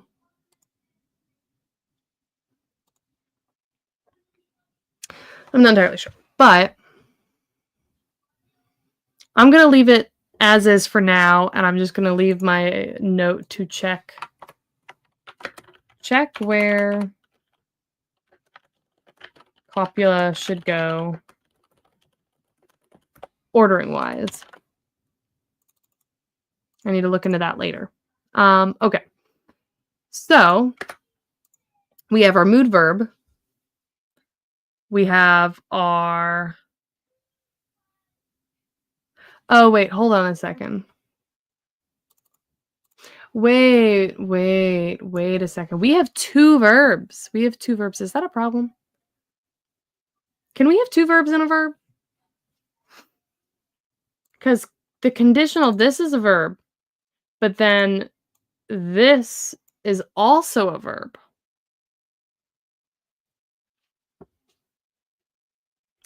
Is that a problem? Or is because this is a different type of verb, it can be incorporated? Let me just can the mood verb and main verb or conditional clause be incorporated? Yes, but also conditional is more like a marker than a verb. Yeah. Well, if conditional is a marker, then it needs to go at the end. So maybe we need to have it be a, well, but then we have the mood verb being its own verb here. I will get going now. 3 verbs in a row. Yeah. Yeah, that's fair. That's fair. I had a moment where I was like, that was you saying goodbye, and then I'm like, what does 3 verbs in a row have to do with? But yeah, I will get going now. I will get going. Yeah. Okay. Yeah. So I will confirm how that works in my brain for polysynthetic incorporation, but I think that's okay. I'm gonna keep thinking about it like a verb, even though it's more of a marking verb, I guess. But yes. So subject, mood verb, and then we have the normal verb, I guess.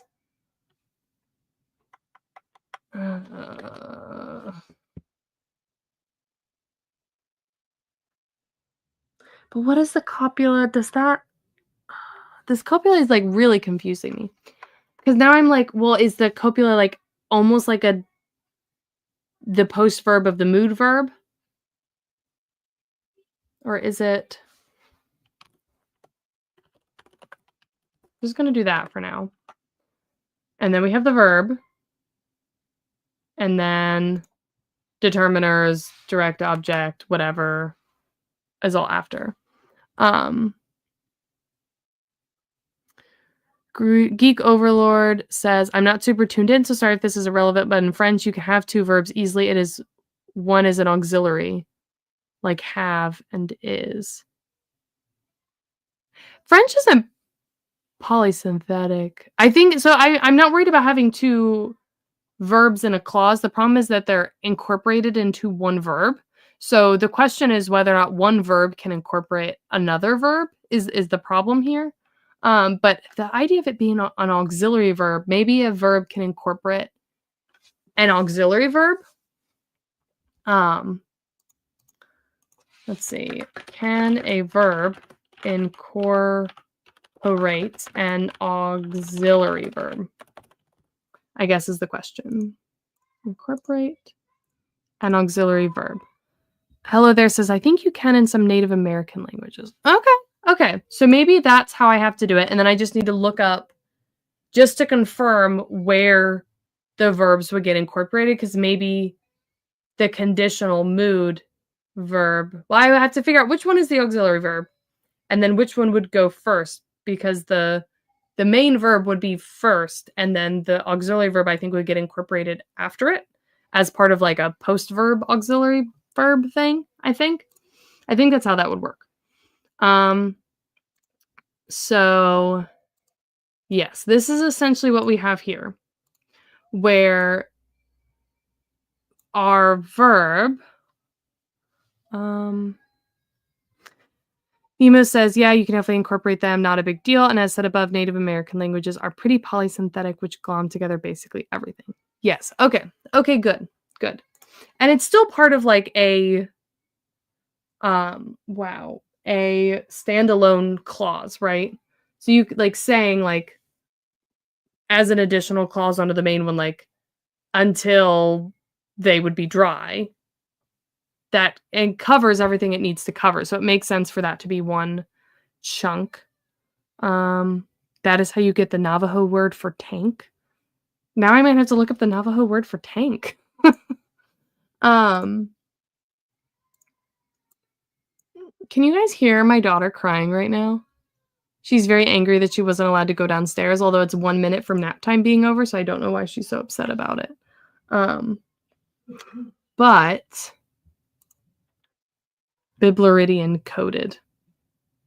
Wait, what's Bibluridian coded? What does that mean? I want to know, because then I can harass him about it. Okay. But anyway, basically, the only difference between this type of verb clause, because that's sort of, it's a verb clause. Oh, he just loves Navajo? Okay. Basically, the only difference between this verb clause from our other verb clauses is the addition of the mood verb. That's the only thing that makes it weird. So I might still, I think, for simplicity purposes, make this a separate object in my code that just would copy a lot of the same things of a normal verb, except it has, these extra bits, which could be the copula and could be the mood verb, right? Because everything else is essentially the same of what you would have for the other types. Because I think that covers, because intensifier, that's essentially just in the category of determiners. But there wouldn't be a separate verb. So I guess we have regular verb clauses, we have mood clauses, and then this is sort of like a mood and verb clause. It has both, I guess. Or it's okay. Technically, this whole thing here is a verb. This is a verb. And so, well, I'm sort of using the word clause just because it makes sense, but these are all verbs. It's just whether or not it's part of which part of the verb it is, right? So this is a mood plus verb maybe that we're looking at. That's all of this stuff. And then we have regular verbs. And not that these need to be distinguished like that, but it just kind of makes sense for my brain and how I've been thinking about it. So let's move that there. Oh, what do we have from Greg? Wikipedia says that the auxiliary verb is the mood verb. Ha! Okay. Okay. So this would be how does that work? Let's enter, blah, blah. So in this case, the mood verb is incorporated as an auxiliary verb. Okay. So we have that. That helps. Mood verb is incorporated as an auxiliary verb. Mood verbs include, I mean, we're really only going to ever use this for conditional because the prohibitive and imperative would go up here. Or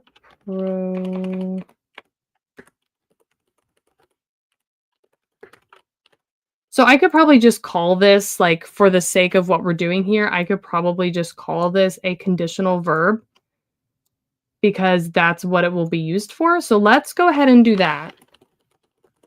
Yeah, so we have our mood verb and our conditional verb including an auxiliary conditional mood verb. I think that makes sense. So mood verb is incorporated, so our conditional mood verb is incorporated as an auxiliary verb. Great, we have that. I like the example from, oh no, I won't be able to pronounce this. Okay, hold on. From Maliseet Passamaquoddy of Apiptuik, meaning we went to get it and bring it back, where api means returning from having gone and pt means carry. Wait, that's actually awesome. Oh, thank you. So Apiptuik means we went to get it, where it starts with returning from having gone. That's so cool. I like that. Carrie. Oh, that is cool. I like that. Okay. I'm also a fan of that. That's fun. Okay. So now that we know that the mood verb is our auxiliary verb, I feel like the auxiliary verb has to come at the end, which I feel like now slightly freaks me out. But then the question is, does the auxiliary verb come before or after the determiners and direct object? Does the auxiliary verb go after all of that?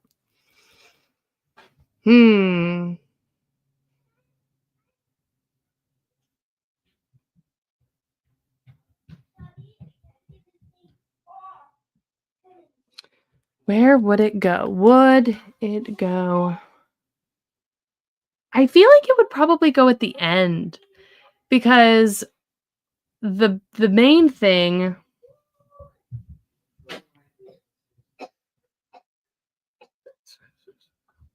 or would it go? Actually, I think the mood verb might go between the determiners and the direct object,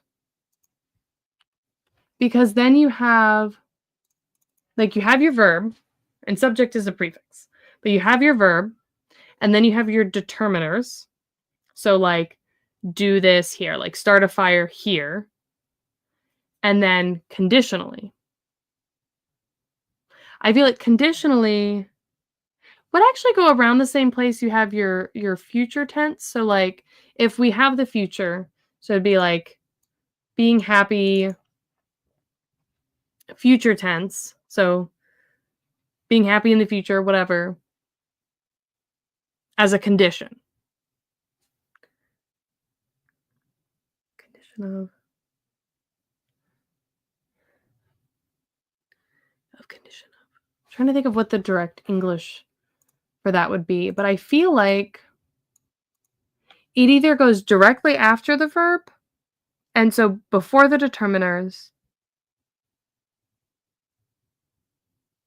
because you're saying until, but that really requires the copula.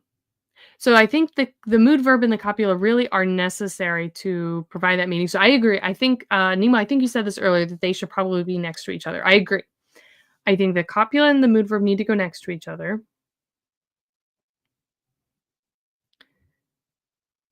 And that's sort of like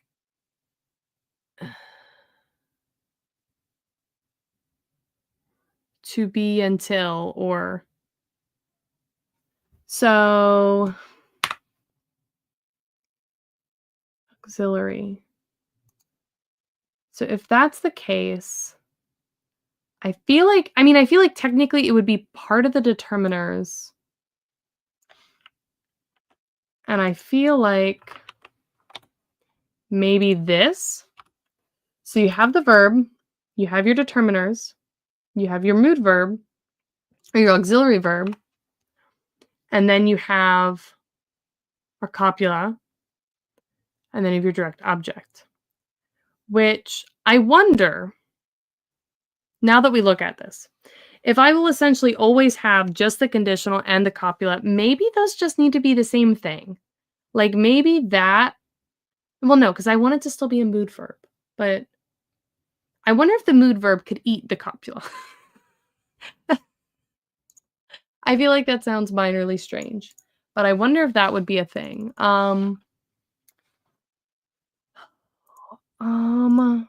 feel like that's possible. And then, because like if you would always have them together, you could think of them as the same thing anyway, right? Even if what they actually are is a verb and then your copula. But yes, okay, so we have this, which is our conditional verb, which is good. There.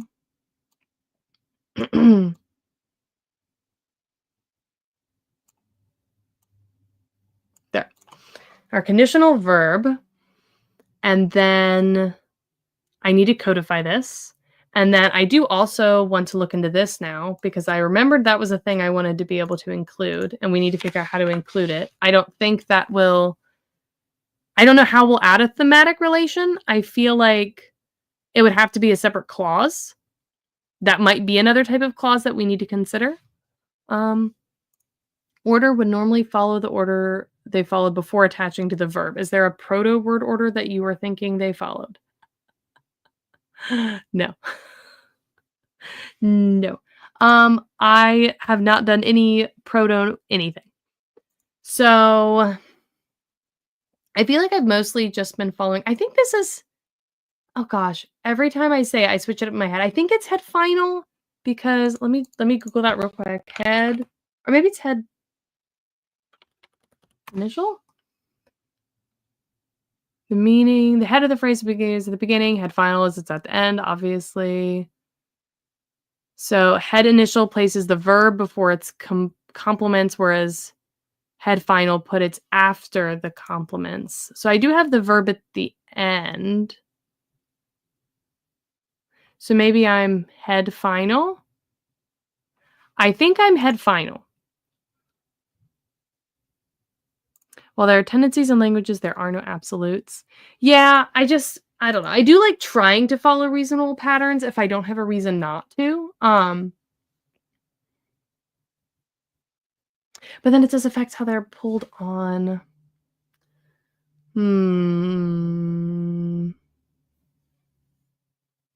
I don't know. I'm going to think on that. I'm going to sleep on that one, actually, and then figure out what order I want them to be in. And maybe if I go and watch that video on polysynthesis, I will think of what I want to do, and that will lead me in the right direction. I think, though, given that it's already 3:11, wait, real quick. Head final languages, verbs usually follow similar order to nouns where the main verb comes last. Yeah, which is what I'm doing, because then the clause comes first. So actually, then this would come before. Actually, it would be what we were talking about originally because it's the auxiliary, so it would be first. Actually, now that you say that. Yeah. Thank you, hello there. That actually, yes, I think that helps because then, although it is weird how the incorporation, how I've been doing that. But yeah, we're going to do that, I think. But yes, I definitely next time need to actually develop the code for this now that we've figured out. I feel like we've done basically nothing other than say, yes, we will add a conditional. Like, I feel like we haven't actually made that much progress this time. But I feel like I understand what we're doing a lot more, and I know how we need to code it now. So we'll do that next time and maybe clarify some of these details. And then also, we did figure that out already. And then also I want to look at these thematic relations. So I'm going to look at that a little bit on my downtime. I'm going to look at the polysynthesis in a downtime. Nemo says, quick question, how do you get to my Discord? So my Discord is like, it's not public, but it's not necessarily private either. All you have to do is send me a message off my website with your, like just saying, yo, I want the Discord. And then I'll send you the link to it. I just don't want a bunch of I don't want to put the link publicly available anywhere. But anytime anyone just messaged me and they're like, I'm a world builder, can I come please? Then I'm like, yeah. And I send you the invite link. And that's just the way I do it. It keeps it relatively small. And then the only people that actually join it are the people that hear about it when I mention it in I normally only mention it in my world building videos. So then world builders end up jumping in there. But yeah. Send me a email. I have a contact form.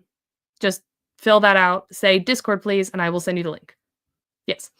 I'm going to look into all of those things. And then next time we're actually going to create the code for the clauses, which might involve some more shenanigans with the code. If I want to reuse pieces, I'm not sure how much we'll want to do. We'll have to look at it, but I think that will cover it. And then we can also fill out in the code. We need to add our prohibitive mood to the code to actually figure out what that actually is. We need to add these distributive determiners. And so we'll actually add those in the code. We'll actually figure out what they are, right? Because you'll notice I have what these other grammatical pieces are, but I don't have those yet. And the only The only mood I have right now is imperative, so I'll have to figure out all the other ones. So that's what we'll do next time. And I think I'm going to call this here. And yes, I greatly appreciate everyone's help and all the new people that showed up in my stream. Thank you for coming. This was a lot of fun. I always like, I don't know, meeting new people that actually know things because I don't. But yes. And thank you again for all the resources to look into. This is going to be super duper helpful. And yeah, I hope you all have a good weekend. Keep your fingers crossed that my family stays relatively healthy because I could really use like a week of not being sick. Like that would be absolutely fantastic. And I will see you all in the next one, which will probably be... Will it be next Sunday? I'm not sure yet. I'll have something out soon about when the next one is going to be. But thank you, thank you, thank you. Have fun. Have a good weekend. And goodbye.